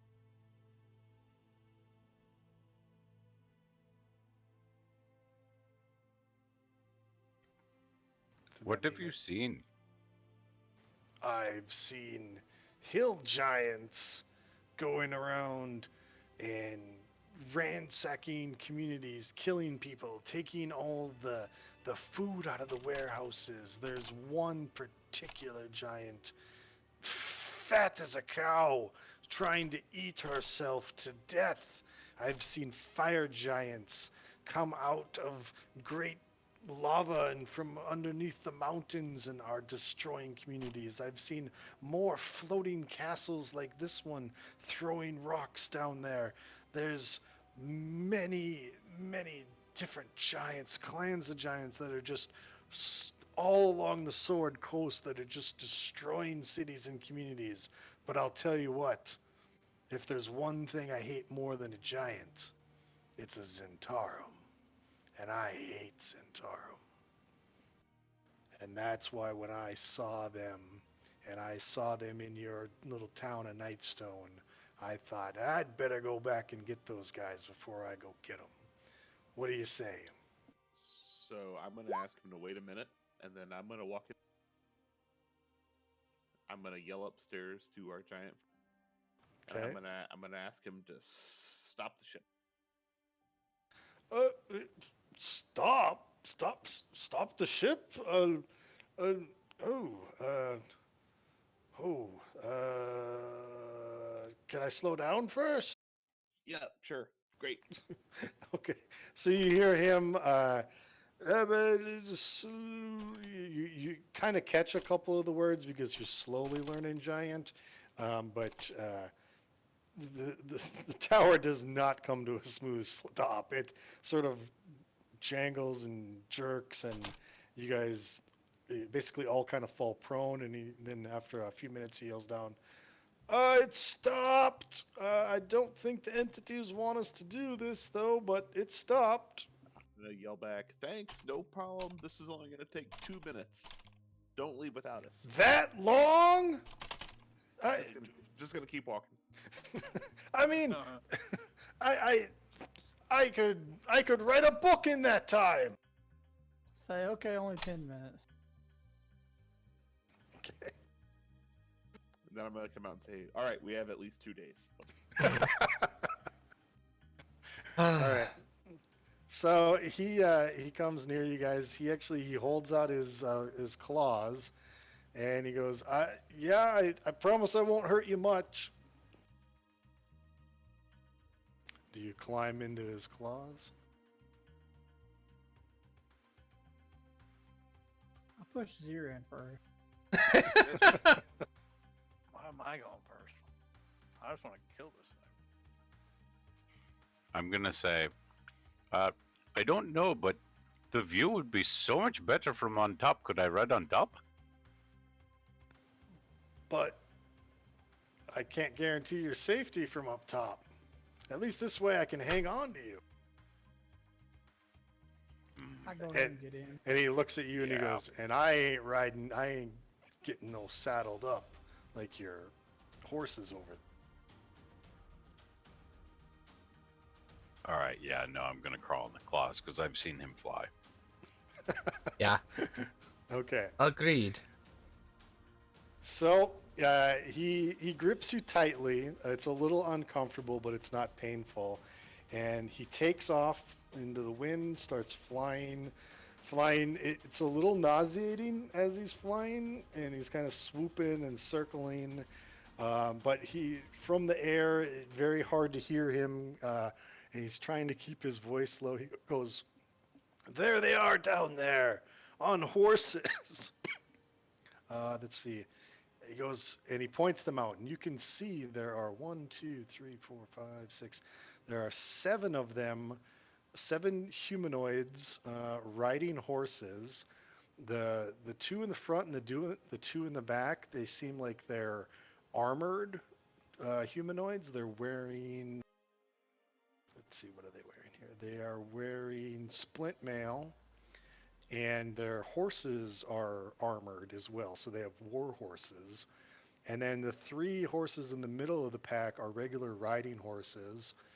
2 of the people are wearing sort of the cloaks from the guys that you saw of the 7 at the Nightstone, and you do see a blonde-haired woman figure on the other riding horse. So Felagos says to you, "Now, how do you want to approach this? Do you want me to just drop you off?" Do we want to try to get up in front and like set up an ambush, or do we want him to throw us on him and knock him off the? He could just try and land on him. It might be as poignant. Oh, you just want me to land in the middle of them? That would constitute surprise. It works for me. And he goes into this steep dive. Goes down, goes down. I'm going to move you to a new map. Dive. So Felagos just comes on this steep, steep dive and boom, just lands on the ground right there, slams to the ground. Everybody give me either an athletic or an acrobatics check to see if you are, he like lets go of you about 5 feet off the ground before he slams into the ground. All right, so Maraba's prone. Algrim is prone. You bunch of clumsy. Oh, sorry. I rolled twice. I didn't mean to. Yeah, 14, that's fine. 14's fine. 19's fine. All right. I'm gonna draw a dwarf. I got stubby legs. And Felagos is prone as well. And so this horse goes prone as it gets slammed down in there. This guy falls off. He goes prone. This horse also goes prone. Kella falls off. She goes prone. And yeah, that's where we'll start. So Felagos just slams into the ground, knocks a couple of horses over, knocks people over. Things just go sprawling and flying. And I assume that is probably on. So. However, the horses couldn't charge at us now, so could have been worse.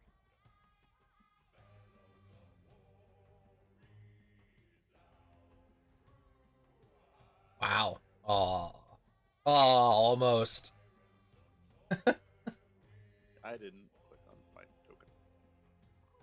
Yeah, you still got to click on your token, even using the D&D Beyond. Oh, I forgot to do that. My rolls are terrible. Not Wow, as bad as that Kella's. And I'll just have the horses go on the appropriate turns as their riders. All right, well, Maraba, you're up. Oh, I forgot to roll for Felagos.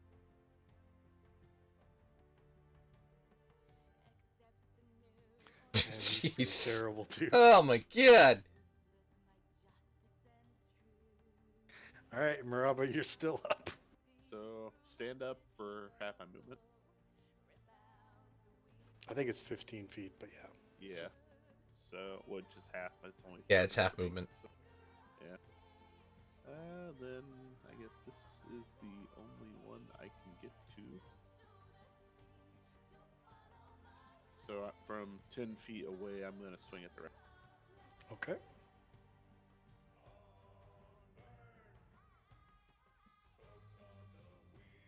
Now, these riders' armor it's sort of a navy blue colored, and it's got like a big octopus symbol on it, kind of like the Hydra symbol, and it's all nautically themed, and has different nautical sort of emblems all over. Miss on both. Yep. Then I'll be done. Okay. I have to go help get my dog inside. I'll be right back. All right, Yen. Who looks like they're the beefiest right now? Well, the riders on the armored horses probably look the beefiest, but near you. I mean, you remembered the regular old bandits. They weren't that hard to Yeah, kill. so it's probably the guys in the armor. Okay. I'm going to back up to here, and I'm going to on this guy in the back here. Okay. Old person. All right. So wisdom. Oh, the save's not listed on. There's 15.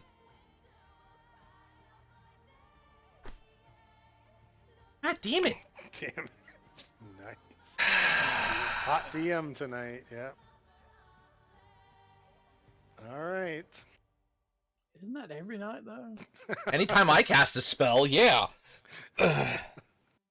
That's why I like to roll publicly, so you guys know I'm not cheating. So, Tal. All right, I'm gonna go for Old Faithful and cast a fog cloud, which is what 20 foot diameter, I think. 20-foot radius. Yep. Right. Wait. Do I have to hold down right click or? I think you can just move that.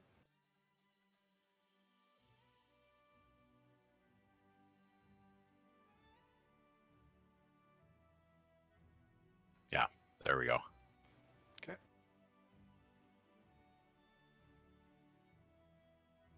Yep. Now I gotta grab my other. Your direction chart. Yeah, my scatter chart. Yeah.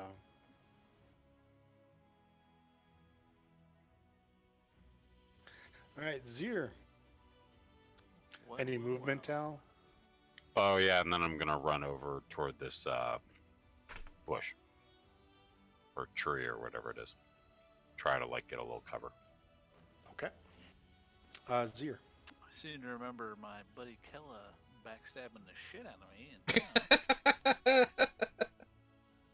so guess what we're gonna go do? Oh, look who's laying down. Oh, laying down on the job. So you have advantage. Here, you wench.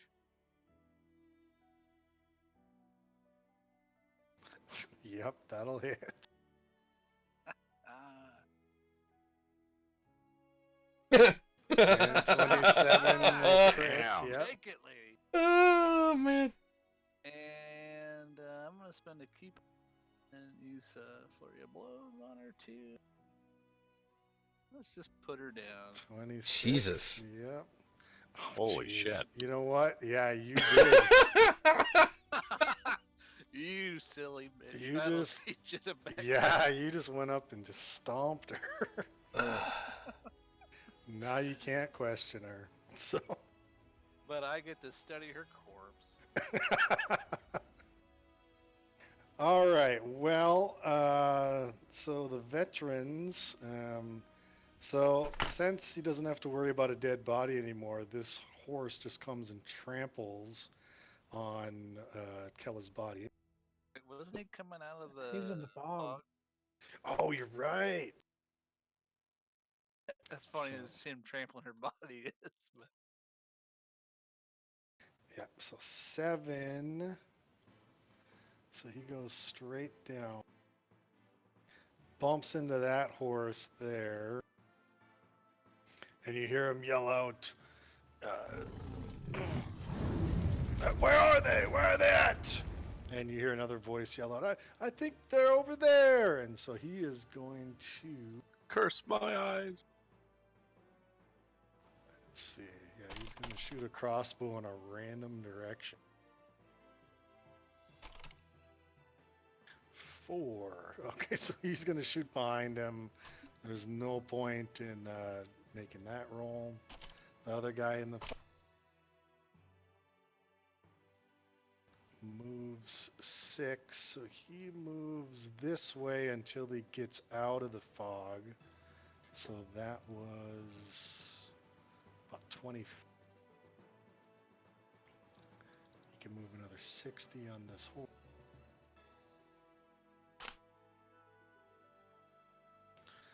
Yeah.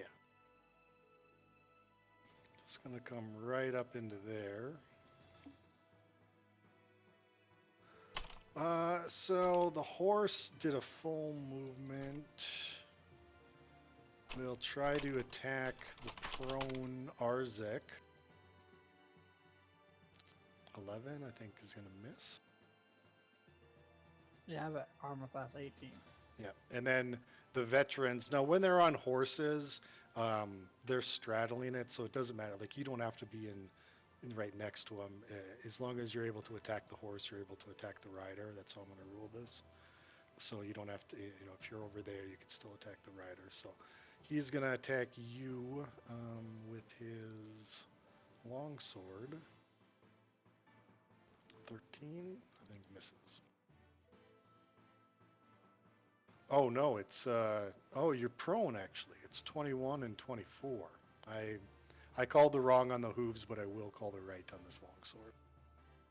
Actually, no, the longsword, he's reaching down, so I'm gonna have that one be a 13. So we'll call that a wash. I should have done advantage on the warhorse, but not on the longsword. So we'll call that one a wash. I got plenty of other things to attack. So.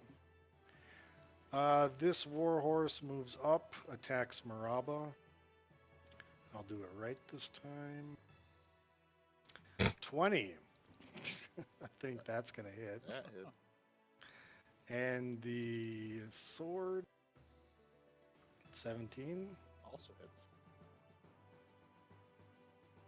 And on one of those, on the sword, so back at the rider, I am going to use a... actually, never mind. They have to miss. So, never mind. No. Okay. All right, well, this guy doesn't think he can ride through there, so he is going to shoot a crossbow bolt at Ye. Ugh. 20. It definitely hits. Yep, that hits. That's it for them. Ow. Arzek. Now, do I just get up? Is that an action point or what? It costs 15 feet of movement to stand up, so you have 10 feet of movement left.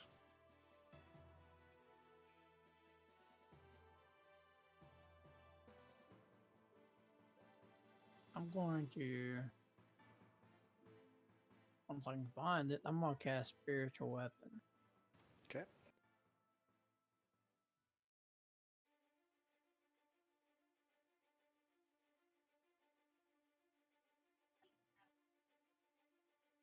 Yeah, the one you have it next to right there, next to Maraba. So now I have to roll for him too, right? You So did. are you attacking the horse or are you attacking the rider? The rider. Okay. Yeah, the 23 will hit. Okay. And then you also have an action. I want to attack the guy that's in front of me. The horse or the rider. Let's do the horse. Okay.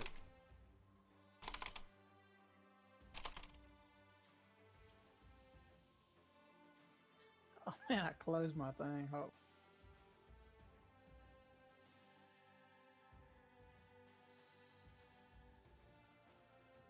And that hits. And then I want to spend one of my feet so I can get a second hit. Okay.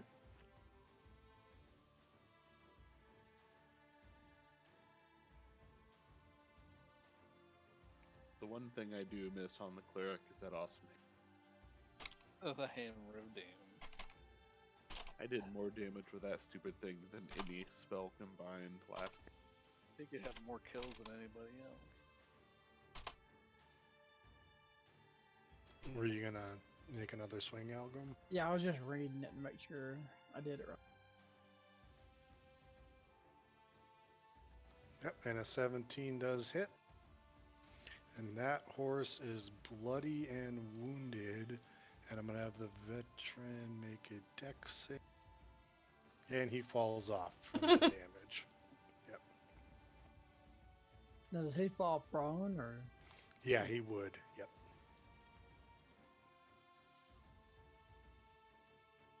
All right, Felagos. So he's going to spend half his movement getting up. And let's see, fellow goes. Gosh, can I do a breath weapon? Yeah. Oh, this is gonna hurt. All right, so he's going to do it like that. So it's going to get all those guys. Lightning breath.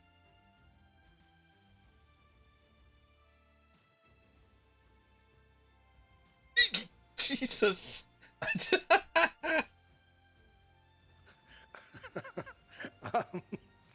All right, so you know they have 11 hit points. Even if he makes a save, this guy's dead. This horse is dead, and this guy is dead. Hello. And he could possibly recharge it. Who knows?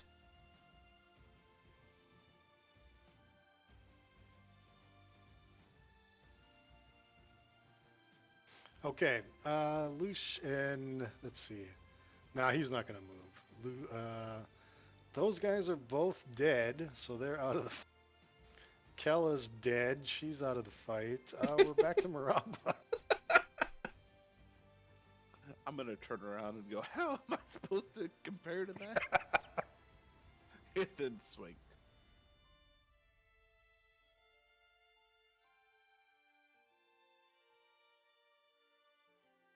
Good Lord have mercy.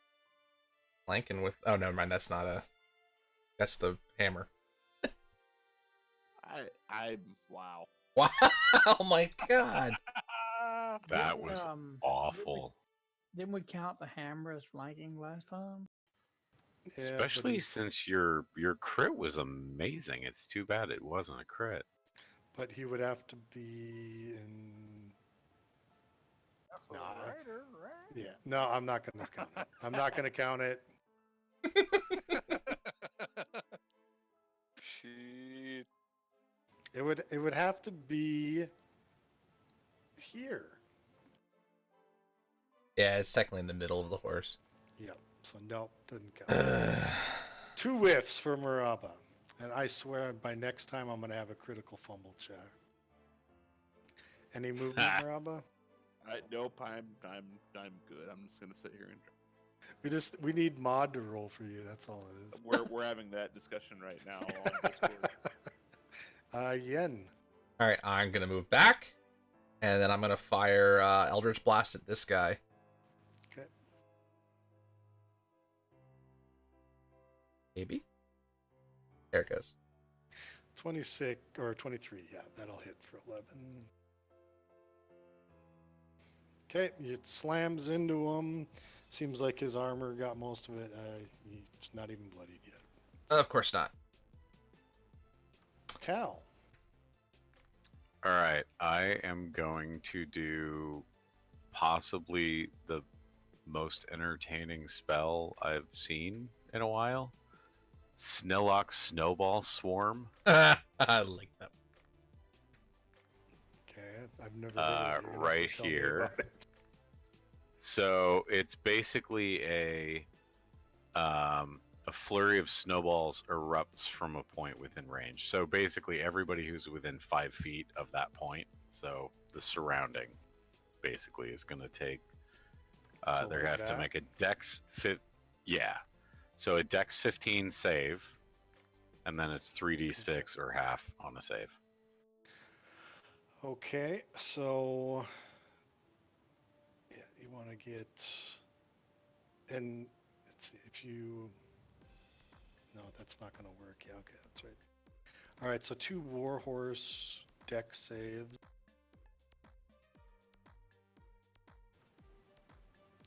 So I missed, right? Yep. And then the 1 Rider dex save, hmm he made it.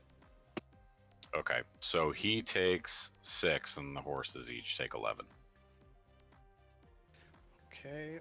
Cold, if that matters. Yeah, this horse died. This horse is bloodied. Oh, and on their turn, this horse gets up and runs off because, yeah, And so does this Hmm. one. So, That makes sense. because they're just riding horses. And they're scared of the dragon. So, any movement? No, I'll stay where I am. I'm sort of hiding behind this tree. This is a tree, I'm assuming. I'm just Yeah, kinda it's like a hiding behind the bush. trunk. Yeah. It's Yeah. I'll hide in the bush. Okay. Zir.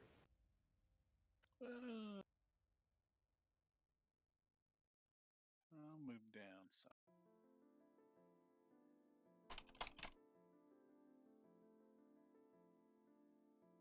And this, I need to be. You'd have to move down one more if you're looking for advantage with the hammer, I think, right? Double check it.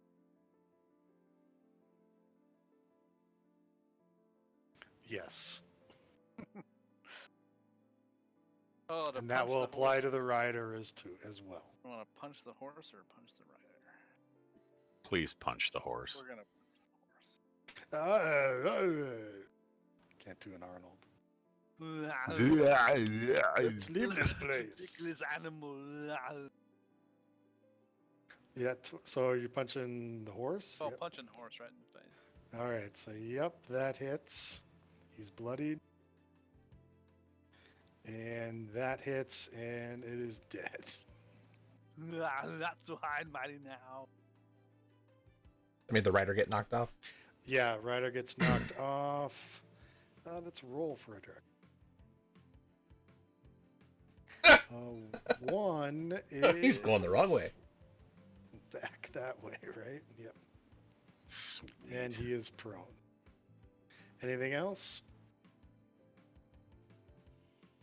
No, I'm done. All right, veteran. All right, so this guy will get up, and he will attack Arzek because he's right next. Now he gets to make 2 longsword attack. 10 and 24. 24 would hit. 10 would Okay. miss.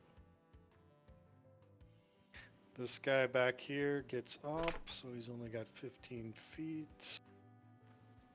5, 10. Well, that looks like advantage.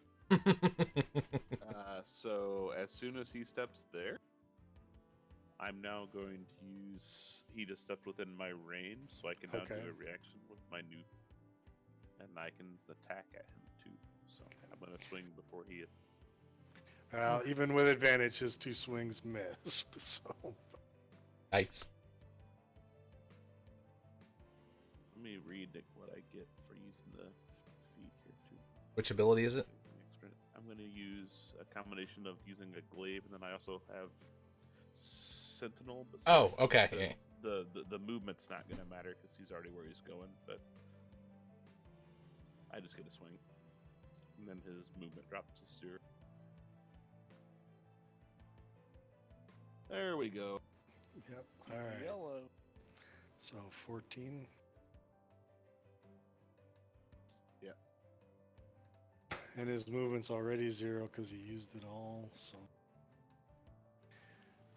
let's see. This guy here will ride his horse, and that's going to be a little above there. So he is going to attack the war horse on Zir, his hooves. Crit! Wow. And the veteran gets 1 swing. And Oof. From one to the other. and then finally the guy up in the fog. He is gonna go to the 7, which is straight down. So 5, 10, 15, 20, 25. That gets him out of the fog. And we'll move that out of the way. Well, he's unfortunately just going to attack the nearest thing. So, yeah, that's going to be Arzek.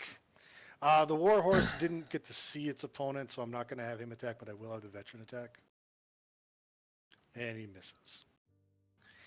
All right, Arzek, now you're surrounded. Well, I'm gonna have my spiritual hammer moved to the guy here at the bottom. Yep, you can actually pick that up and move that, I think.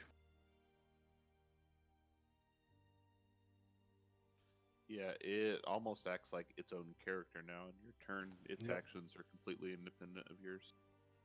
All right, so And you I'm gonna have can. him attack that one. Yep, and that'll be at advantage. Go! Didn't matter. Wow. So the hammer Double crit. bludgeons the crap out of that guy, and he's bloodied now. We should make a one-off house rule that if you roll crits on both, you get max damage on your for future events like that. What do you guys think? Does that apply to enemies too? Yes. Wait, what's the rule? Double crit, you get max damage. I'll let you guys Yeah, talk okay. about that. I mean, that's a very low percentage on both sides, so. Yeah, but if a dragon bites you or something, or That's a giant death. hits you with a stone, That is death. Smear. Yep. I'll let you guys talk about that in Discord later. So. Okay, Arzek, did you have a follow-up on your action? I have a question. I can cast a spell and swing a weapon, right? Or is it just As one? long as it's not a concentration spell, because you're. Oh no, spiritual hammer isn't concentration. No. Or it has to be a Well, bonus as long action. as the spell's a bonus action spell, Correct. then yeah. How you tell if it's bonus action as well? The spell will say it. Like, Yeah, what it'll are tell you trying to whether it cast? costs one action or one bonus action. 0.25% chance, right, Brad? You do stats way more than I do. Yeah.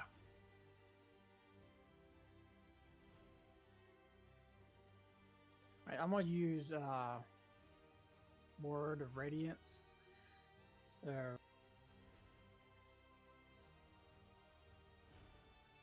I get the That's a full action. target.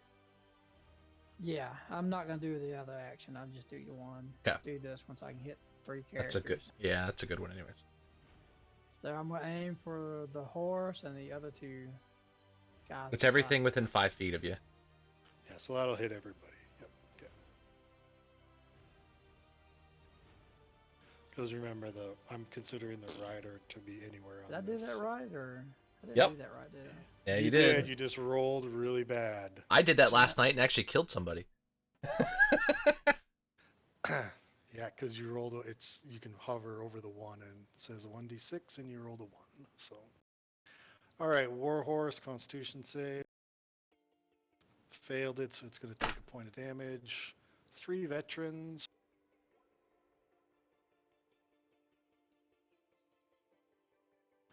Two made it, 1 failed. So this guy takes a point of damage. Warhorse takes a point of damage. And that's it. So Warhorse and Rider took a point of damage.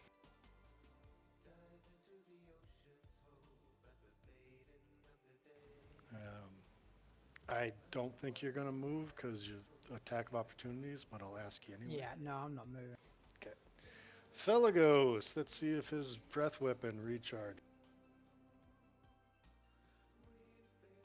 Oh. It does not. So this round. instead, he's just going to move into the fog because he can see in the fog. And he is going to claw bite. So he will claw the 2 dudes, bite the horse. So claw. Yep. And Jesus. ooh, he missed on the bite. But these guys take. That guy takes 15. That guy takes 13. All right. Let's see, Maraba.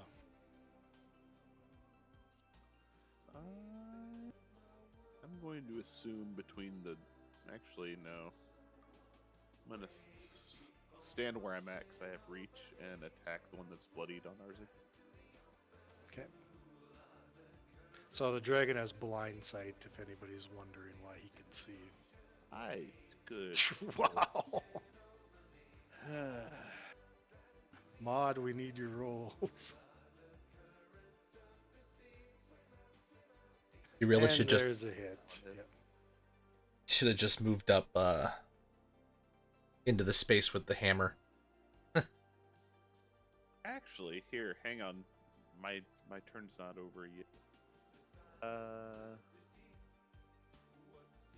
Sorry, this is new stuff to me, so I've not read through all these yet. Let me see what my extras are.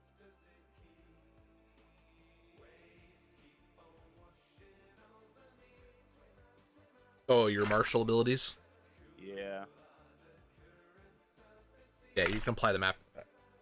Yeah, so I can do precision attack, and I can roll 1d8, and I can add it to my. Okay.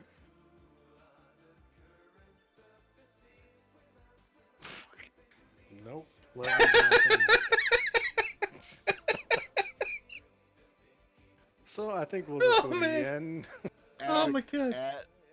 At the end of my turn, I sit down, I go prone, and I open up a box. I just made myself prone. Rub a pouts. And yep. All right, Wow. Yen. On this guy, again, Eldritch Blast. Okay. 14 is not going to hit. Nope. That's it. I'm not moving. I'm good where I'm at.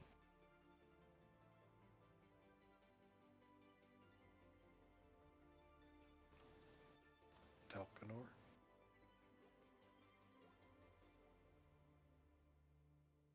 CAFK. Brad. He's probably getting a.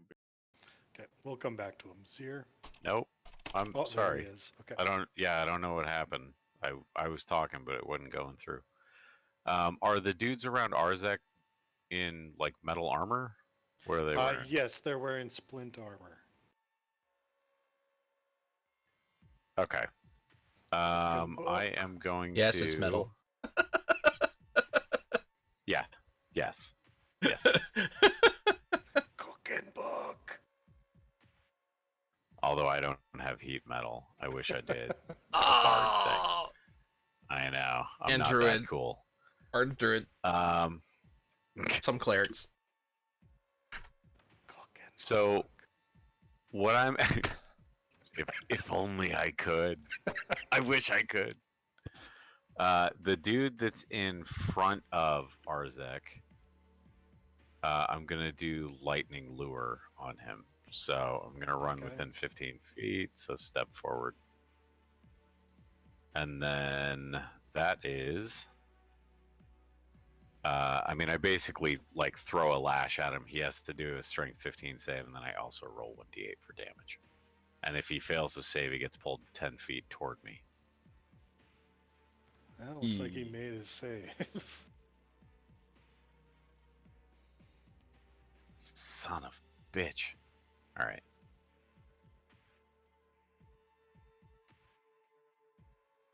Well, at least he took 8 damage in the process. Okay. All right, Zier. Well, this guy's horse is in big trouble.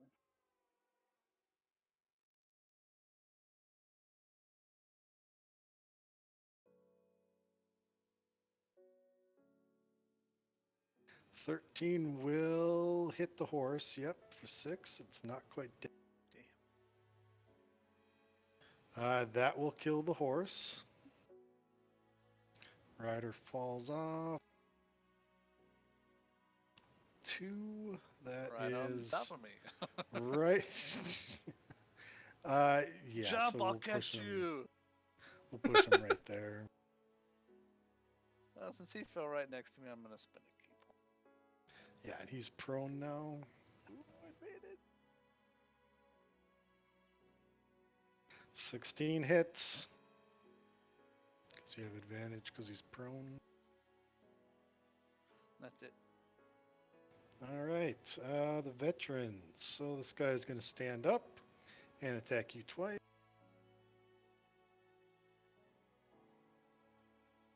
If clicks will go through. Yeah, it's running a little slow. 20 and 18. The first one hits, the second one doesn't. I've heard Roll20's been their servers are trying to keep up with all the extra COVID games going on. We did all right last night, but it's definitely slow tonight. All right. All right, so then let's see.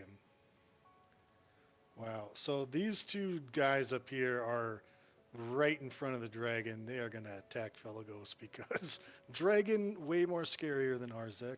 So 19 and 9. I think the 19 hits. Yes, the 19 hits, and then the second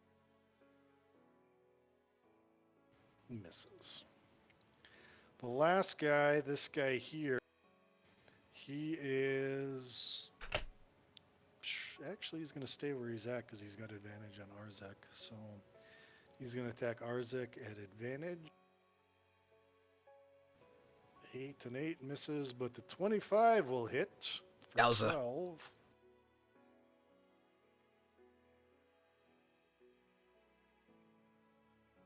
And the Warhorse on Felagos misses. Arzek.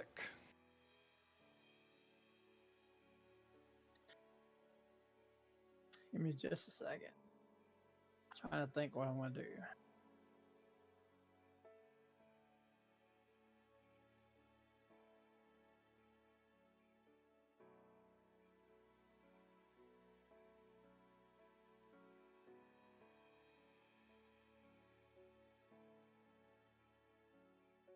So who's all hurt? I know that I'm hurt, Chris is hurt, and Maraba's hurt. Only my pride. I think we're all right. I would say just keep fighting for now.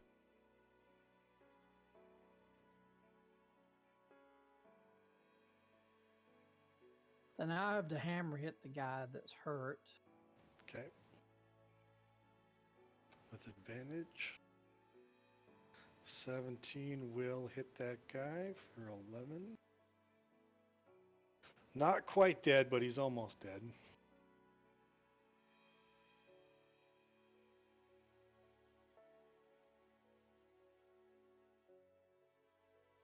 Anything else? I'm gonna swing on the horse. That will hit. I'll spend one more of my feet to have a second attack on the horse. Okay. And the 13 will also hit. Horse is bloodied, almost dead, but not quite. All right. I'm assuming you're staying where you're at. Oh yeah, I'm not moving. Felagos, recharge. No. Does not recharge. He needs a 5 or a 6. Yep. So, yep. So I guess he's just going to claw, bite the same people. Claw on one of them. I'm so Claw. scared he's gonna recharge and hit me. Claw on the other one. So he did damage to both of them. And then the bite on the horse. Yep. Okay. So horse dies. Well, he can't land from his flying, but he sure can land a blow. That guy is now bloodied. And the other guy took 14. He is almost dead. And then this guy falls off his horse.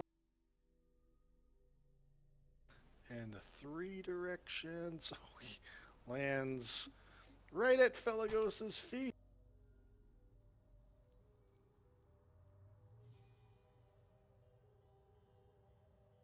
You know what? He lands right at his feet, so Felagos is going to take a tail attack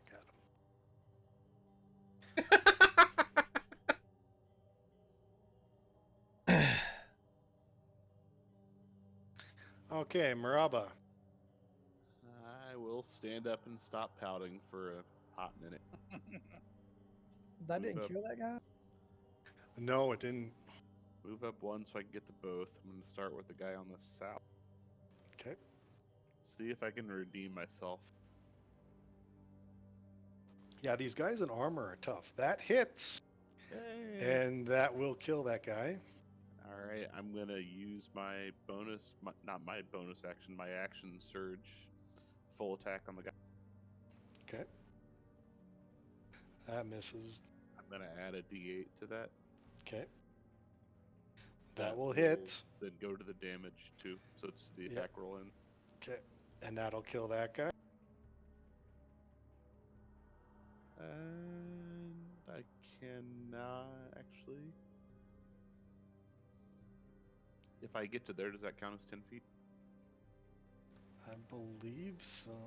I would have another Yep. movement anyway. I have my glaive. Don't miss. Okay. Basically, Felagos has got him like right on his claw, right? So don't miss. And you Nice. didn't. You.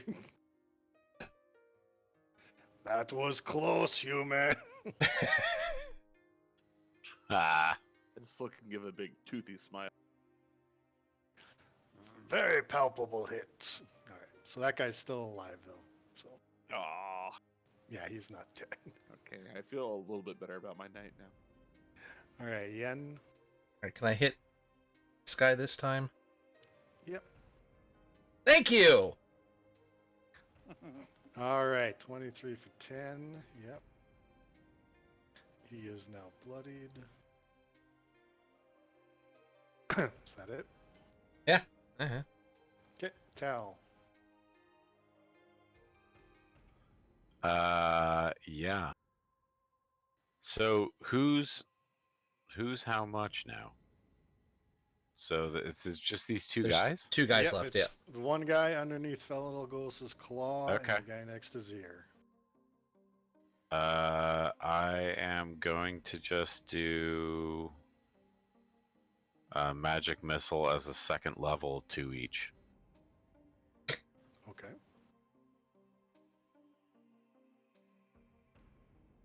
So yeah, you can just roll damage on that.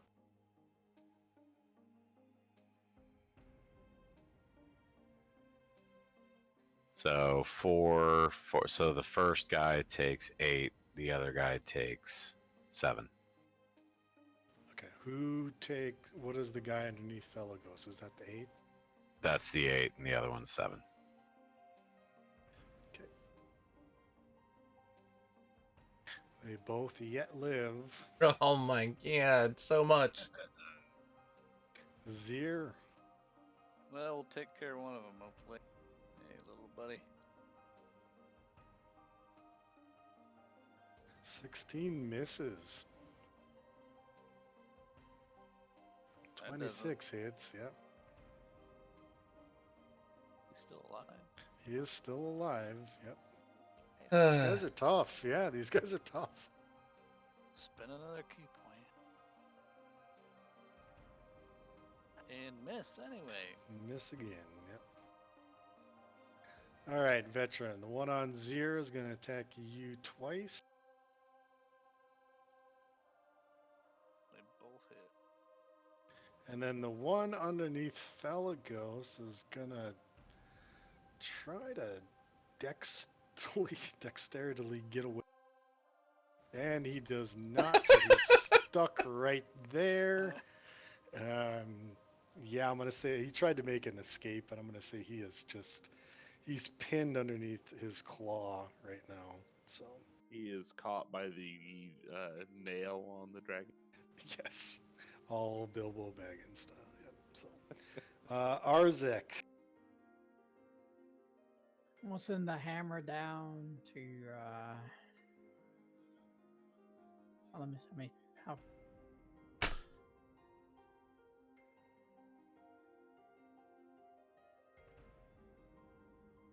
It can that's technically 25. it can technically move into go Zir's here. space. I'm pretty sure you can go there and then hit him. You may not be able to get to advantage, but you can at least attack the guy. Yep, that you can do that. Yep. 12 misses. And then I'm going to heal.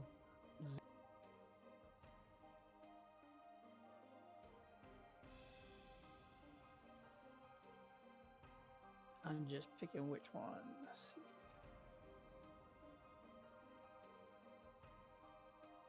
So I'm gonna use healing word on Zir. Okay. So that's 9-0, actually.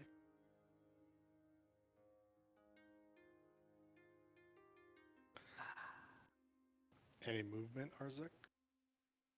No, I'm gonna stay where I'm at. All right, Felagos, let's see. It does not recharge. So, Wow. I hope he wouldn't actually breathe at this point. Yeah, he looks over at Tal and looks down at the guy at his feet, looks over at Tal, looks down at the guy at his feet, and he goes, "Shall I?"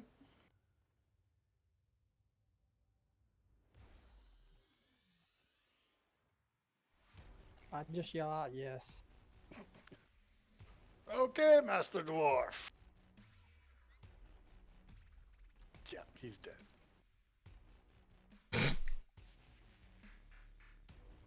All right, Maraba.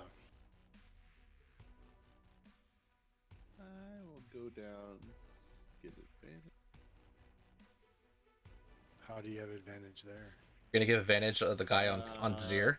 You gonna kill me? Yeah, I'll do it. 5.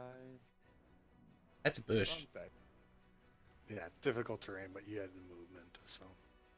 Does that do it? 25 does not do. Well, I mean, it hits, but it doesn't kill. I'll use my other Jeez. action surge. 16 misses. Die, damn you, It's die. only 3 for 5. That'll kill him. All right, and then that's combat.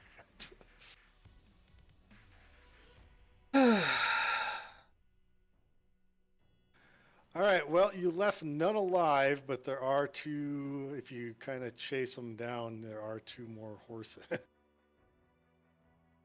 Yes, but how are we gonna get the horses up there with that?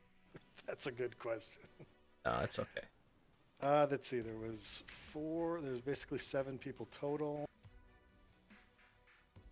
And I rolled a 20, Ugh. so they all had 10 copper on 'em. Terrible, terrible. Yep.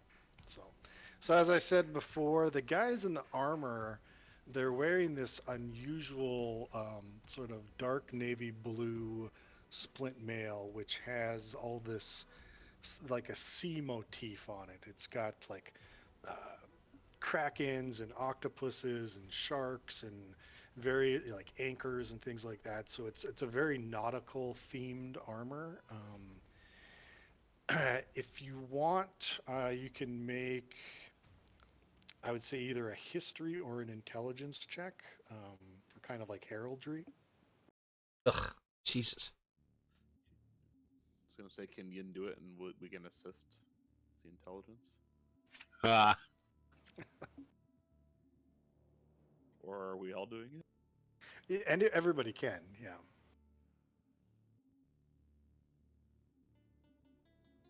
Nobody's made it so far. I think only one more person. Nope. All right, so none of you guys recognize any of this other than it appears to be some sort of nautical themed armor. So they're not carrying any like letters or anything like that on them. None of them really have any special gear. So yeah. Wait. Can we? Do we have anybody that has detect magic? We don't. Nope. Do we? Christ. Can we ask Launchpad if he knows what the armor is? That is a great. Good job. Yes, these belong to the Crushing Wave cultists. Oh, great. So the Zents are working with another cult. Ugh. Yes, it would appear that the Zents are working with the Crushing Wave. I do like killing Zents. But Can- sadly, can- Go ahead. I was going to ask, can he detect magic? Is he a caster? He does not. He's not a caster. Felagos. No, he doesn't have any magic spells on his character sheet. So nope, he can't either. I'll make sure I get to take magic next. Next level. Yeah, that's not even in my repertoire. All right. First level spell, but I didn't pick it up. Well, you you killed everyone, so there's no one to question. So I would like to come up and search her. okay. Well, she kind of slunk away. You already had searched her from before, and you had found that note and stuff on her. Really, all she's got on her is a short sword and her clothes. Yeah, she's not really carrying anything else. Her treasure was in her head, unfortunately. So What did she have that was being tracked? Was it her? Her boots. her boots, yeah. I'm gonna take off her boots. Okay. So I'm those gonna- are a nice pair of like fur-lined boots. They actually seem sort of out of place for this climate. They look more like wintry boots. Do you guys think we should keep the boots, or do you think we should put them on a horse and slap the horse away so the horse? Do you really want them following us further? Yeah, no. So I'm gonna go with my first plan, and I'm gonna attach the boots to like the strap. Okay. And then I'm Attach one boot to each horse. That- That'll confuse them. There we go. Yeah. And then I'm gonna slap the horses off so they run. Okay, well, this one runs off this direction, this one runs off this direction. Yeah, and they are galloping full speed, each with a boot tied to them. So, all right, well, yeah, it's all my notes for this page are gone. So, I assumed you would have questioned Kella, but you killed her. So. Nah, she Zir wanted full revenge on her at this point. We should have seen that coming. pretty hard. She was laying down up there. I just went up there and just punched her hard. Yeah, she didn't get a chance to do anything. You just Hell no, I killed wasn't her. giving her a chance. I mean, you could have knocked her out. She's evil. Deserved to die. Now I'm studying her corpse. It's interesting. I was I wondering if Punched the clean arm. through her. I was wondering if that armor of those other horses that died fit our horses. the armor on the war horses is also very nautically themed. So it's all themed in the Crushing Wave cult. So which seems a little out of place for like a nautically themed cult, but I suppose they need horses just as much as anybody else. Do we know what the AC is on the armor there? The horses' armor? Or- No, the ones that the guards had. They're wearing splint mail armor. So splint mail, if you just Splint is the second highest medium armor, I believe. So it's like 15, 14.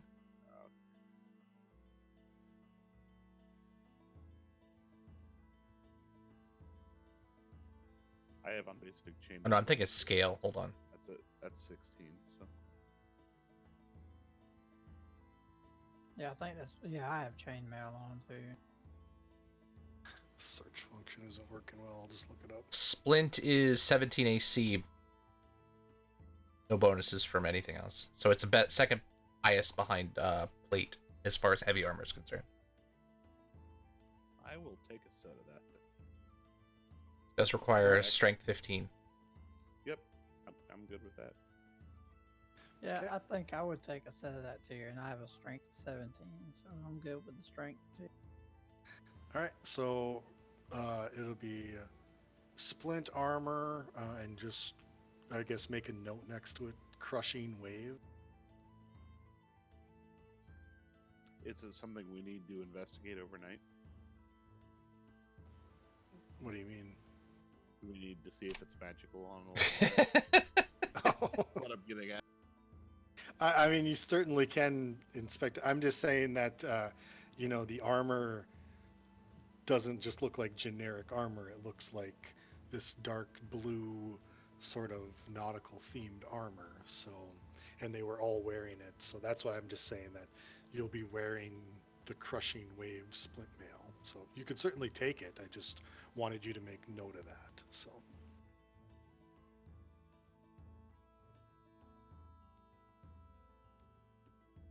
And yes, on your, because after the fight here, Felagos will fly you back up to the castle.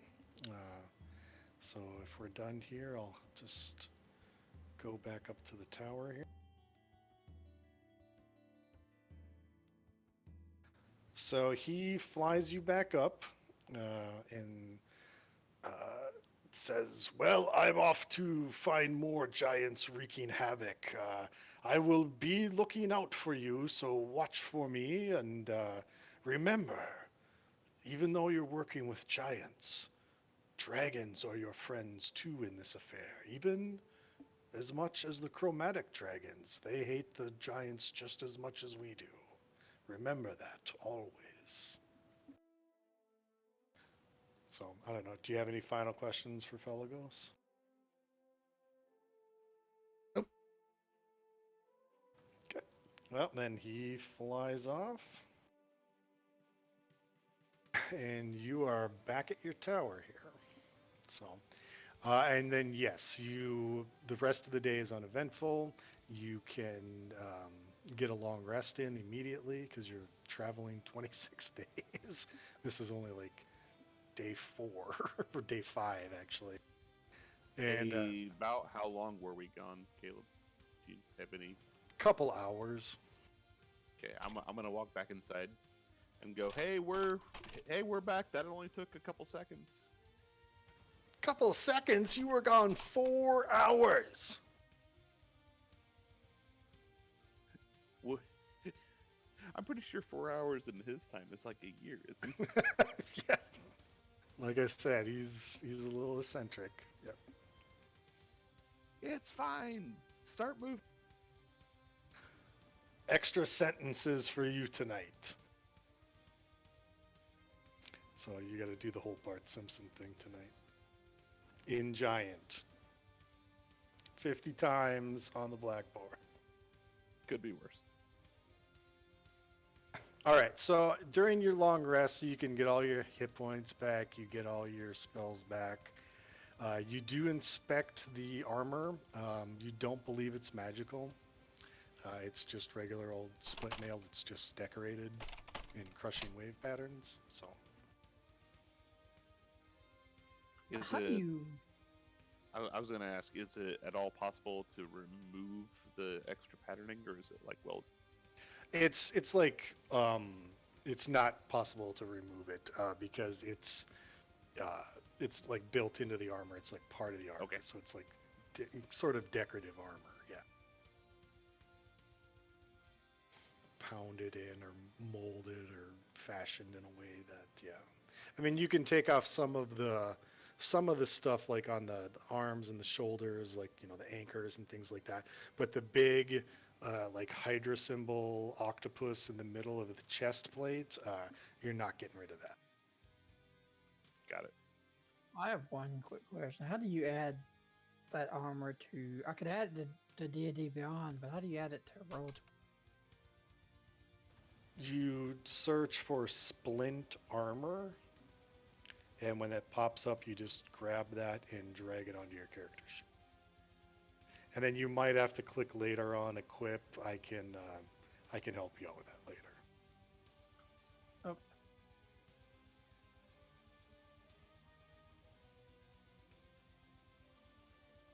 Okay, so the next several days actually go by pretty much without incident. You're making good time.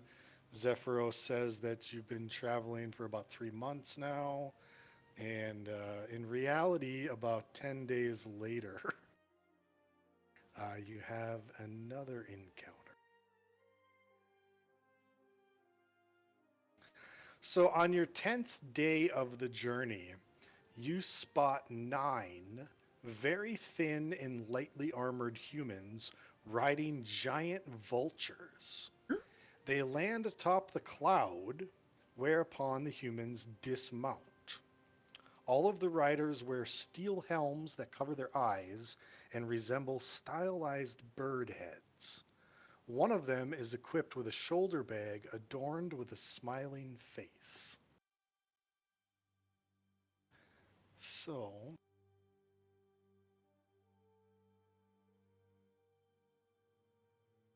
Oh my. That's a lot of gas. that's what they look like.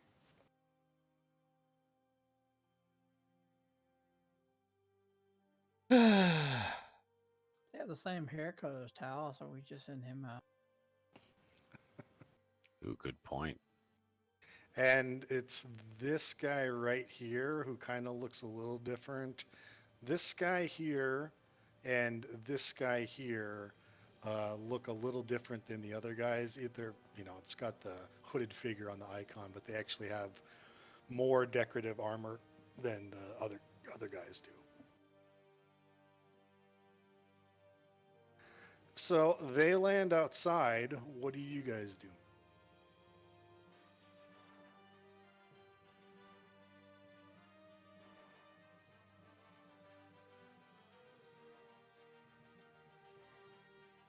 Let's tell the giant dude he's got gas.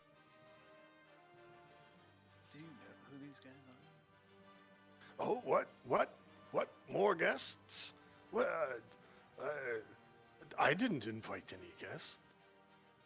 I think maybe I should go contact my planar entities to find out what they want. And he goes up and he floats up his hole. And you hear him mumbling up there.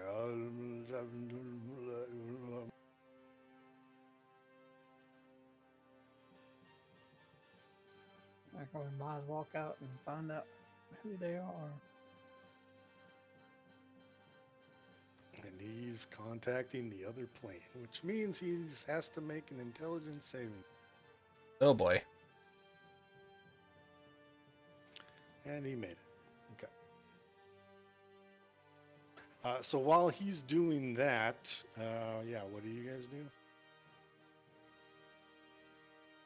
I guess we'll go out and talk to them. Yeah, I'll go out and strike up a conversation. Okay. Are you guys going out as a group or individually, or what are you doing? At least the charismatic people. So Yes. Tal goes out. So Say- this guy, so when you walk out, this guy steps forward, and then this guy kind of steps forward more towards the back. So you're all coming out? Might as well. Yeah. I think so. So you have decided to land on our glorious cloud. Can we help you? He points at Arzek and Maraba. You're in league with the crushing wave? To air, folks, to air! And immediately they all hop on their birds. What did he say? and Tear? To air. Ah, And they start just swooping around the place, kind of just like circling. So I'm gonna just say, "Stop, you fools! We killed the Bladling with that." Okay. for those that hear you. Let's see here. Let's see, wisdom. Oh, damn it. Every one of these character sheets has it set to always whisper rolls. Oh, yeah, when you create the game, you actually have to turn that off first, and then... Thing is, though, I did, but I think Oh. the module has it set as. Okay, so yeah, they're sort of they're still airborne. At least the regular riders are, but they're not really threatening. They're just sort of like hovering midair as these two guys have kind of gone back into a defensive stance, sort of right next to their birds, but yeah, they seem very wary of you. I'm gonna give the story of how we just killed 8 of them, 6 of them, whatever, and we took this from their dead body. Be just completely truthful, no deceit at that point.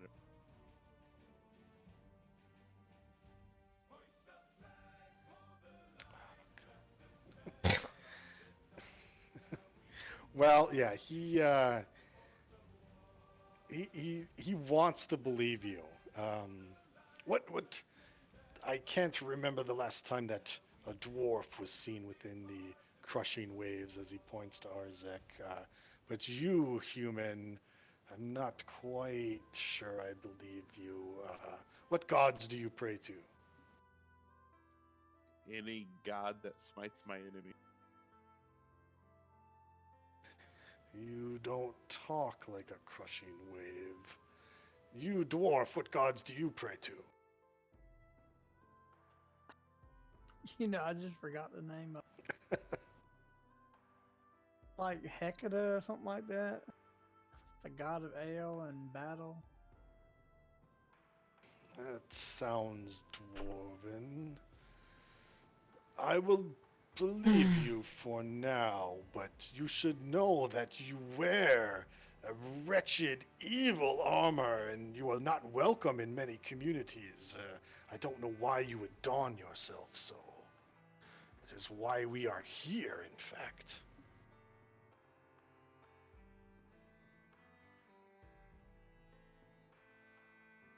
Because it had better armor class than ours.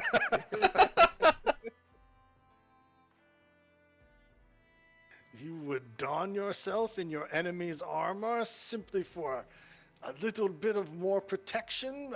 My faith is all that I need. My faith in Yasibin. Well, where is your master? I'm standing right here. Where is the one? You own this tower? I thought this was the tower of Zephyros. We are our own masters. This is an Uber. This is what? An Uber? Oh, an Uber. Where is Zephyros? We must speak with him immediately.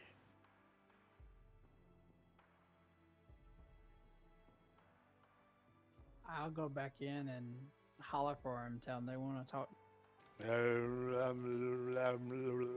He's upstairs chanting. So he doesn't answer you at all. I relay that to Zir since he's right there. So he can tell the others. Well, where is your master? Where is Zephyros?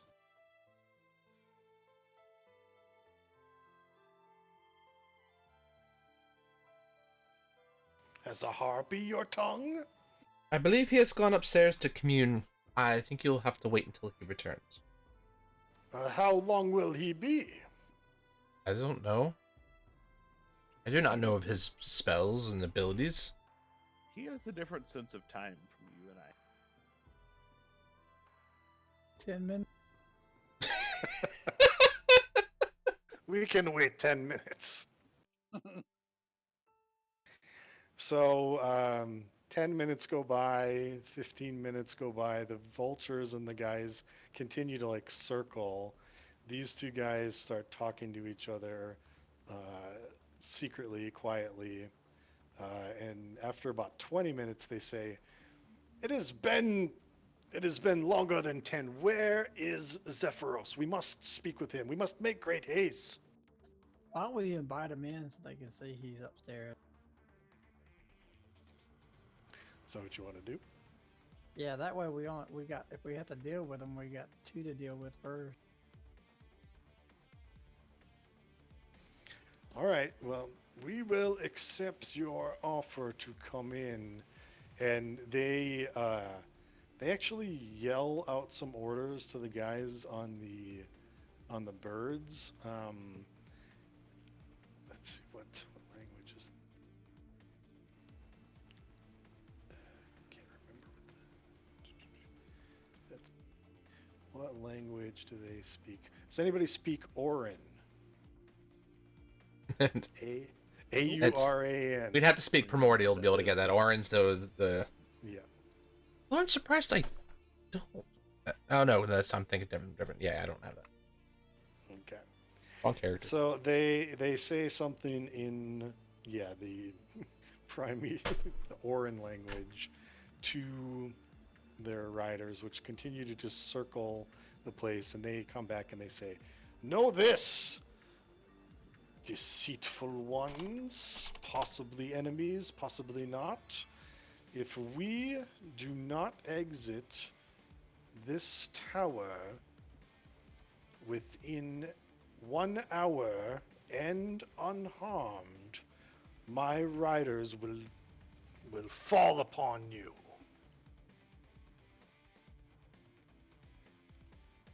Trying really hard to not make a sarcastic response back here. So, Diplomacy for now. All right, so are you gonna let them through? You're gonna let them in? Yeah, I'll say we'll let him in.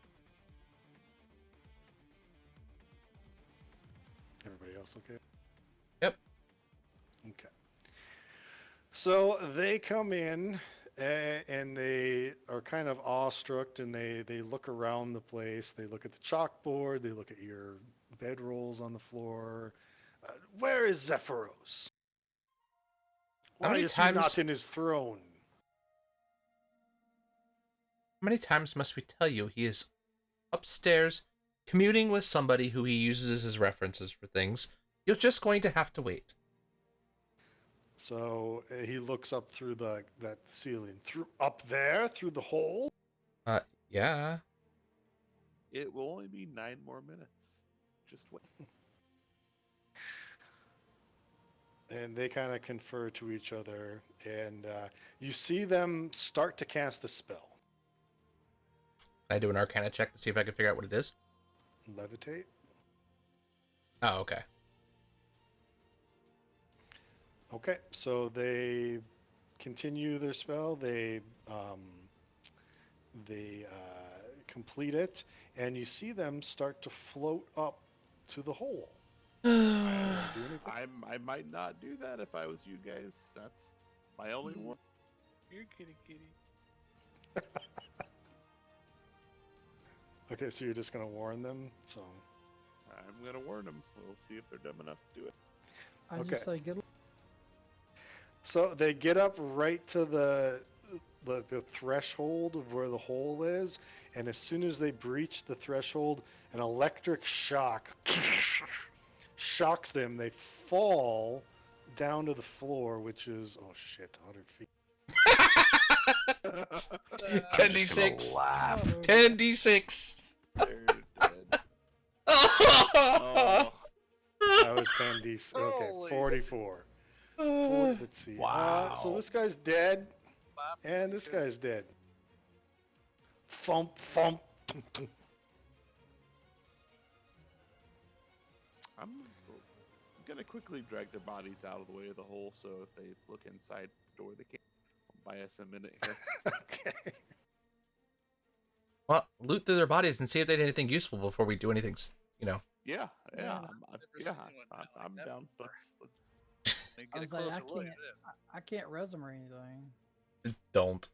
At this point, we're screwed. Never miss me. Interesting. All right. So All the rest besides are outside, their- right? Yeah, all the rest are outside. Oh my So these guys seem like spellcasters, so they are basically just carrying daggers as their weapons.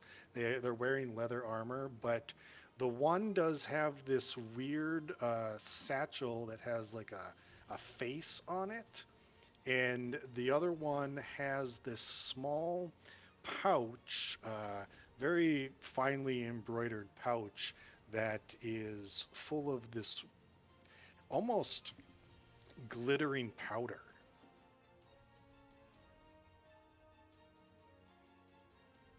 We'll take both, obviously. Those of you who have it can make an Arcana check on the pouch.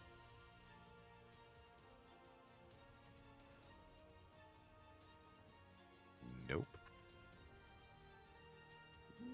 That's not bad. Oh, 18? Yes, that is. Let's see, it's pixie dust. Pixie dust. Ooh. There's about 10 pinches worth in there. Huh. And with that, you hear from upstairs, hello? Is somebody down there? Yeah, we might need your assistance down here. For you have a minute? I've just spoken with the entities. They've said that there might be a problem.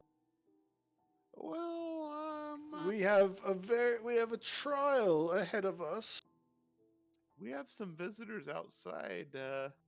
Two were inside, but they decided to come visit your keep. Oh, did they not say the command word? Uh, Uh, No. no. Oh, I forgot to tell them that. What? I always am forgetting to do that, am I not? Well, do you have anything that can help with some giant birds with riders flying around out? Giant birds? Are they tasty? I think they'd be very tasty. We can have a feast. Let's do it. I can send my cats. Please do. Have your cats get ready. We will see if we can get them inside first. Okay, so he you hear him like it sounds like very loud meowing from him. Meow, meow, meow. He's just going off and it's like echoing through this place and you actually hear like bird calls, like screeches coming back from even higher up in the tower as you see all these cultists sort of furiously swooping around, increasing their pace as they're circling this tower. It just sounds like dead cats just screaming and back and forth to each other. So what do you guys do? All right. Hey, Tal, come here. I'm going to completely undress one of the two and see if I can convince Tal to put the robes on. Why would I put the robes on? This does not sound like a good idea. Because you're going to convince the other guys to land and come inside. And you're Oh. very, very good at And Well- you turn around, you see me, and I just go, and I Oh, look like one of the them cultists. Ladies? I mean, I'm pretty good with ladies. As seen by my I- performance earlier. I cast disguise self on myself and look just like one of the cultists. Okay. I'm gonna start dressing up. Okay. So Yen is disguised, and do you have what's that used to be the skill? Like the disguise kit? No, Yeah, definitely. well, I not. mean, you don't That's need me. the kit because you've got the clothes. And Deception. we're all going to assist. Give him pointers. Whoa, okay. You look, you're pretty Yes! sure that you got it right. They're pretty sure I'm him. Except for the fact that I don't speak Orin. Whatever the hell that is. So there's yeah. that. Yeah. We heard their voices at least, so I can at least mimic that. It sounded like gusts of wind. Kind of like that.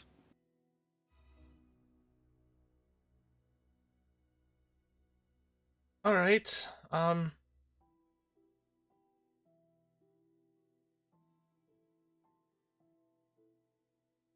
I guess we should discuss what we're gonna tell them to get them to leave with us not leaving.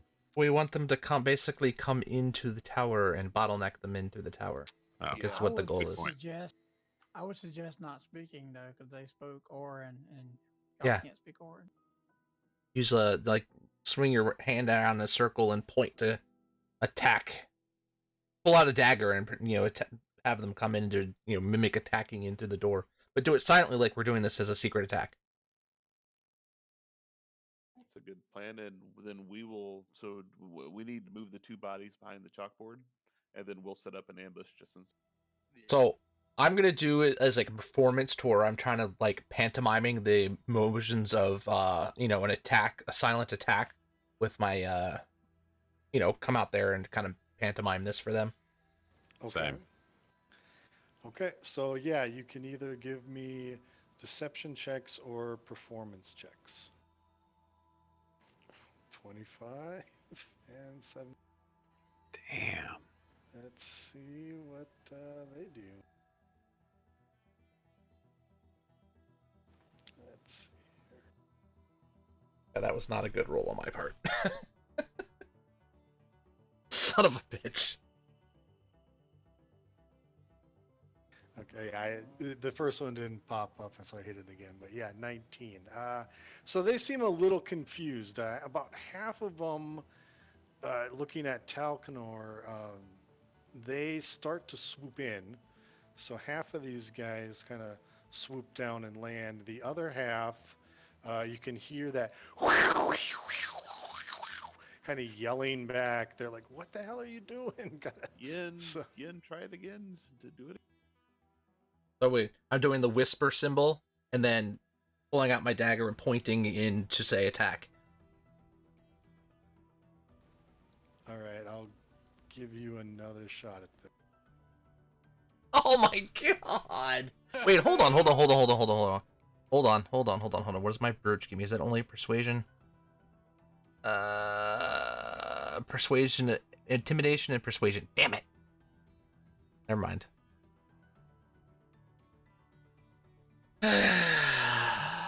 Yes. Oh, never mind. So, yeah, now bad DM rolls. All right, so these guys hesitantly land. They're not quite convinced. They don't think this is a good idea, but they all sort of land and get off their mounts again. So our goal is then going to be to run in, like we're going to attack, and then immediately go to the opposites, like go to the left and the right. So let me draw that out so you can see what I'm talking about. So the idea is going to be to go up in this way, and then immediately turn that way. Okay. And then Yeah. Tal could do the opposite. We're going to run in like we're coming to attack, and then just make a quick turn.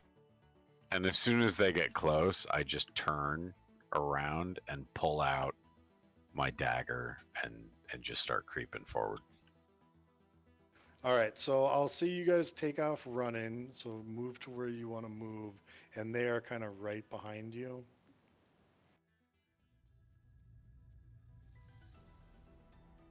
That's a full movement right there.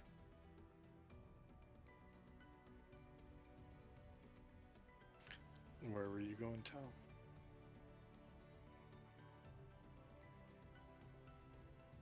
Yep, so Yeah, go I'll ahead just and go up to just behind move. here. All right, so then they run full on in, and yeah, I guess I'll let you guys get surprise attacks if that's what you want to do. Oh yeah. Is there any other? Done. Murder homo. All right, so each you can go. Yep. All right, yeah, so 21 will hit. I'm assuming that's the guy right in front of you. Yeah. For 22 damage? 12, Yeah, because it's Oh, not 12. crit unless. Yep. Yeah, so 12. It's a surprise actually- attack, wouldn't it be crit? That's- Oh no, it's advantage. Yeah, okay, I'll give you guys advantage. Yeah, that's fine. Yep. So yeah, then 22. All right, so that guy dies. You just lop his head off. That was almost max damage. That was 17 for 9 on that guy. Okay. That actually, the 9, you drop him. You punch his Damn. face and his Oh. nose goes up in his skull. He drops. Next, Algrim. Yep, when you hit the guy in front of you for 5, that does not, but does bloody him.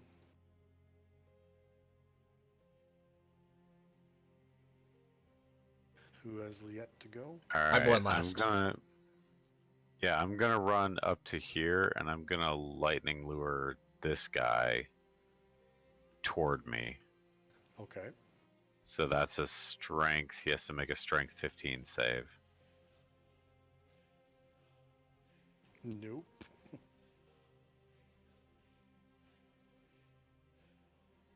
All right, so he'll take 6 damage, and then I'll say like, this one we keep alive. Okay. All right, Yen. All right, and now I'm going to be casting Sleep, and this is at 2nd level, so that plus that. So, Jesus Christ. And that'll hit all the guys in, basically this is the center point, so it's 10 on each side. So it should hit all 4 of the guys in there. Okay, so let me count this out here. That's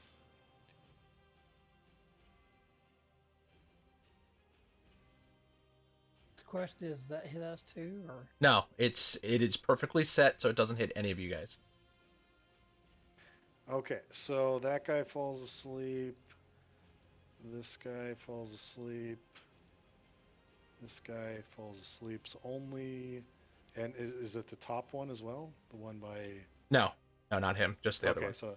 so then those 3 fall asleep. It's not quite enough for this last guy, so there's only 1 left. Okay. All right, so now I guess we go to initiative.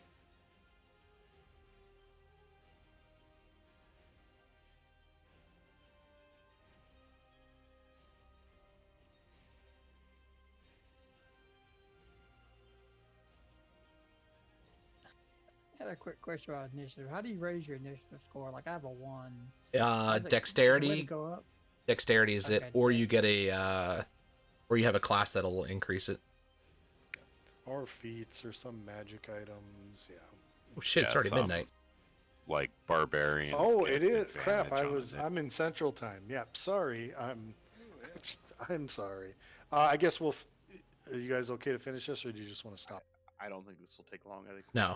Yeah, okay. Sorry, I'm on Central Time, so I keep thinking midnight. I didn't even and I'm think like, about oh, it we until still my got an wife just hour messages left. me.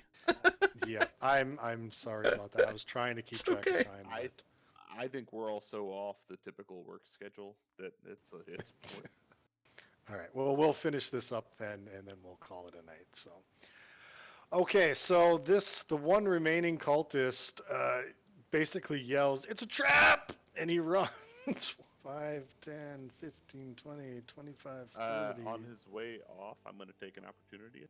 Okay. Yeah, he's got reach.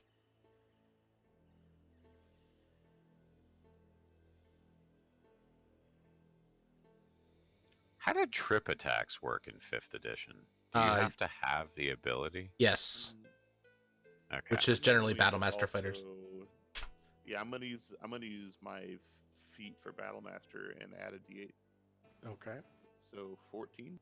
14 actually hits. If Yep. that hits, his movement is now 0 too because of Scent.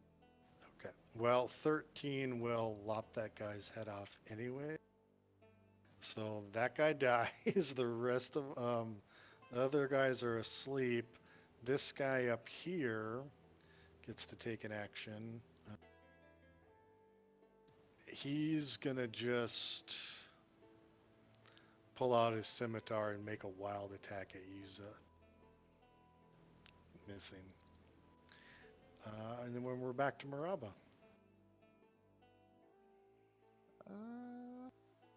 These guys are all asleep back here, right? Correct, yeah. I'll actually pull out the dead ones here. So I'm just gonna go here with advantage.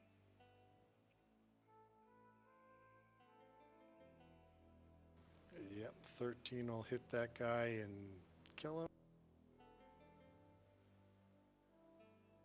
We should keep one that sleeps alive.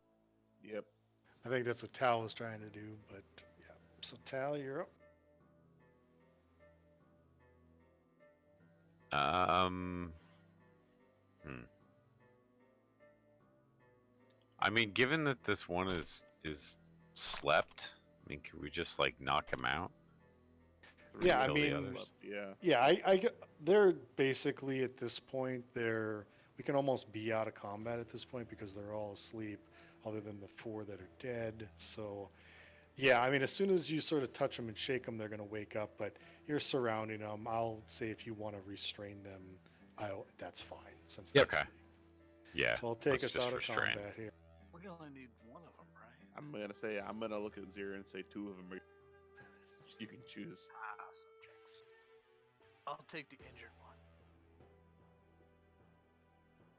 So you're just going to kill this guy? Oh yeah, I'm gonna study him dying. All right, that guy's dead. And the other one? We can question too. Let's corrupt. Yeah. the story. Let's restrain. I'm up for restraining both. All right. So these 2 guys are restrained. The rest of them are dead. And then, yeah, I suppose if you want to ask them a couple of questions, then we'll finish up. So, What about yeah. the birds outside. Well, right now they're still just waiting because they haven't seen anybody come out yet. Wasn't Zephyr gonna send the cats out after? He was waiting for you guys to say something. I Dinner's told him ready to be keep poached. Yeah. Go get dinner. I wonder if these guys can even handle these guys. Oh, yeah, they can. Okay. So from the area, 4 griffins fly out. Immediately just start going to town and attacking these 9 birds. I'll say that they kill 3 of them, and then the other 6 basically fly off, realizing that they're outmatched by these griffins, and then these ones all fly off. As these griffins, mimicking sort of cat noises, meow, meow, meow, just are tearing into these things. And so the griffins continue to just kind of circle and land and take a protective stance outside of the front of the tower. This is disturbing in multiple ways. And it's kind of weird because half of what when they get excited, they sort of screech like a bird, but then it's like they realize that they're doing that, and then they kind of shake their heads and go meow, meow.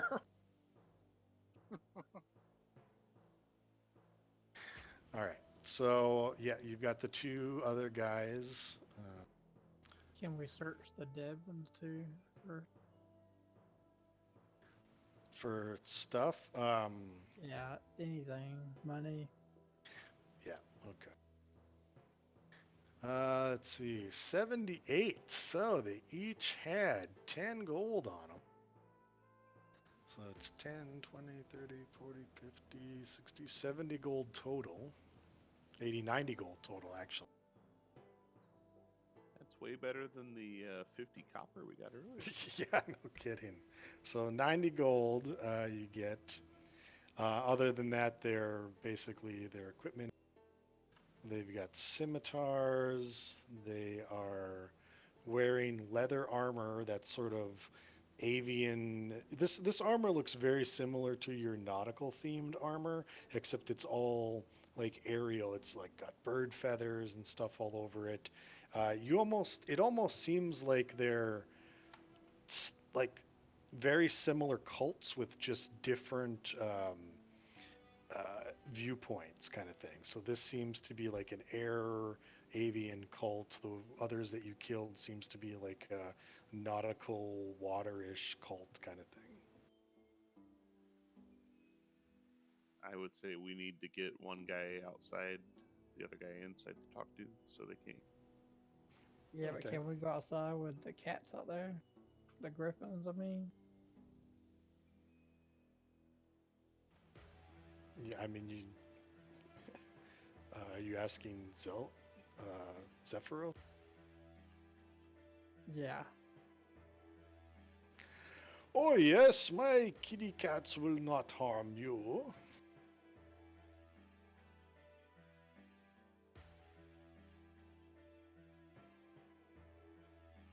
So yeah, you feel pretty safe that you can go up there. All right, Uh, so we'll I- get one out and then wake up the other. Yeah, I say we drag out one of the corpses with us two and throw it to the griffins and let the guy know that that may be what's going to happen to him if he doesn't talk. Oh, you're gonna throw that guy you're gonna kill him? Is that what you're saying? So take one of the corpses that we already killed Oh. and throw it to the griffins and tell him that that's what's going to happen if he doesn't talk. Okay. Okay. Damn. I have intimidation too. I can use that. Sure, yeah, do that. At advantage since the griffins are tearing into the bodies of their friend.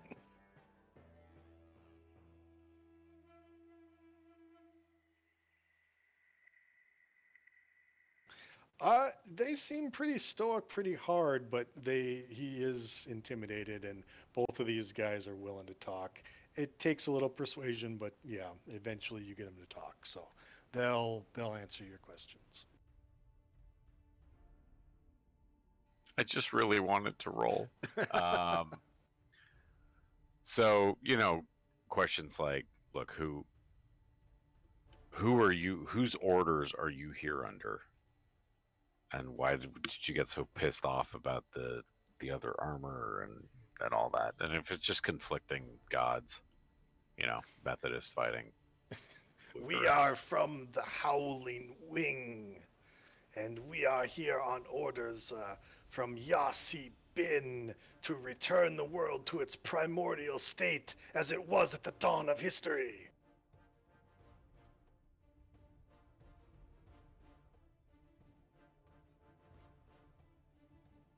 If you want to make an intelligence check on Yasi Bin, I was like, who is Jan Yeah. Siebert? Oh, never mind. yeah, Yen got it. Yansi Bin is the prince of Oh, I hit evil it twice, air, whoops. the shadow of the four winds, the howling hatred. He is a primordial, like demi. Hmm.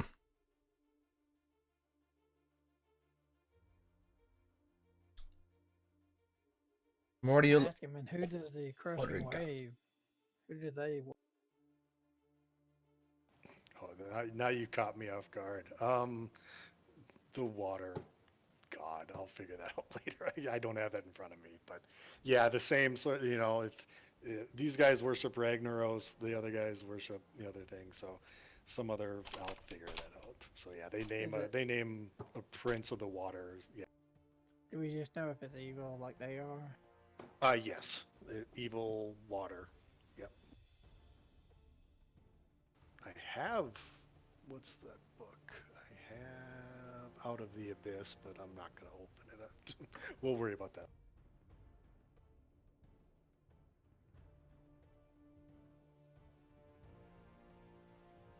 So yeah, they were basically sent here to speak with Zephyros on behalf of Yansi Bin.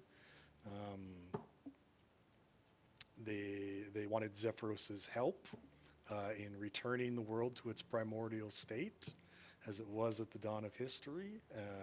They had brought gifts to give him. They had brought in gifts of pixie dust, and they were hoping to have him help come crush the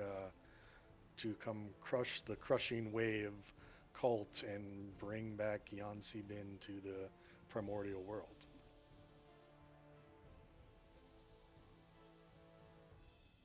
That's basically what they tell you. We just throw our guy off and tell the cats to fit. You I'm just gotta- asking the party.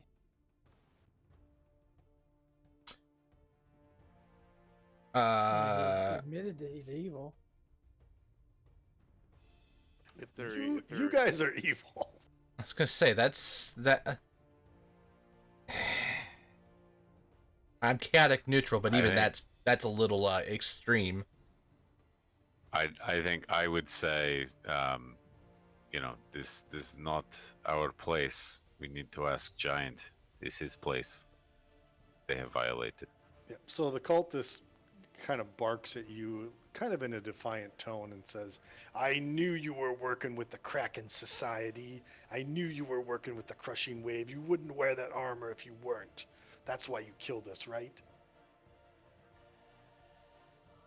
No, we're going to kill you because you're stupid. But it's up to him, and I'm going to point to the. To Zephyros. Yeah. Let's see. I will have to commune with the with the entities. Give me 10 minutes, and he floats back up to his room. He casts his spell. Let's see, how long does that last? Everything's 10 minutes with this guy. Oh, it only takes 1 minute, but he has to make an int saving. Okay, good. He makes it.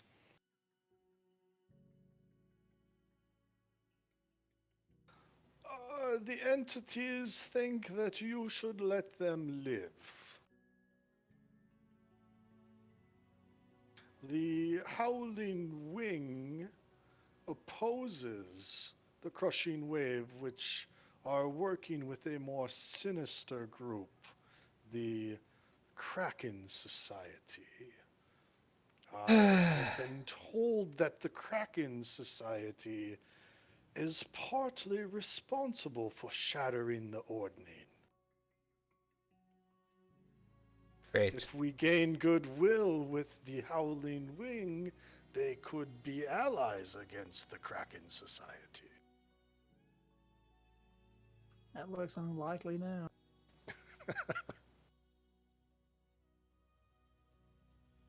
I say we take their weapons away from them and untie them, and I don't know how they're gonna get home. Their birds flew away.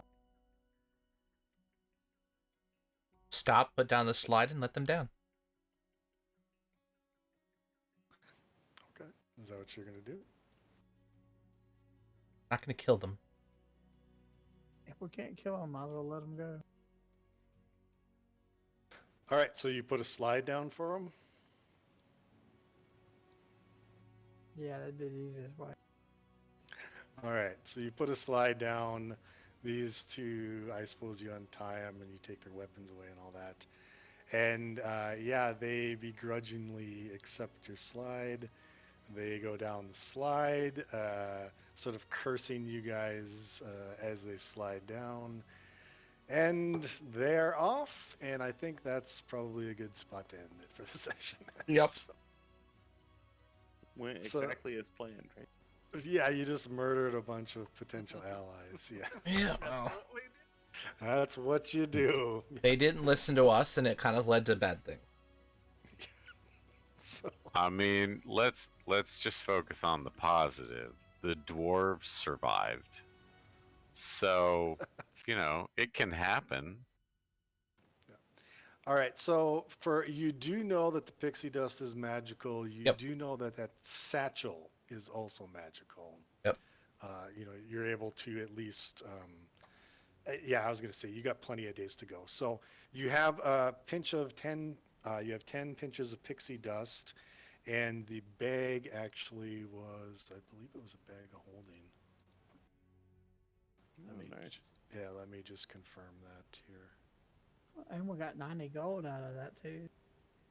Okay, so the bag is interesting. The bag is it is a bag of holding, but you can't use it immediately because you know that there is a invisible stalker trapped inside this bag, and so the moment you open it, this invisible stalker is going to come out. Oh. Okay. You don't know if it will obey your commands. You don't know what about it. You just know you have a bag of holding with an invisible stalker stuck inside. All right, we'll keep that in mind. So, all right, yeah, we'll end the session there for tonight. Hope you guys had fun. There was a lot more role playing tonight than there was Yep. combat or anything, but I don't know. It's Hopefully, okay. you guys enjoyed some of that. Yeah, that was good. So, all right, we will pick it up next time, which will be, looks like April 4th. Yep. And I suppose with COVID and all that, nobody knows what schedules are going to look like yet. So. I'm gonna assume we're all probably stuck in our homes at that point, so we're probably good to. Yeah, I'm good regardless. All right, well, then thanks for the session, guys, and I guess we'll see you all next time. Yep. See you guys.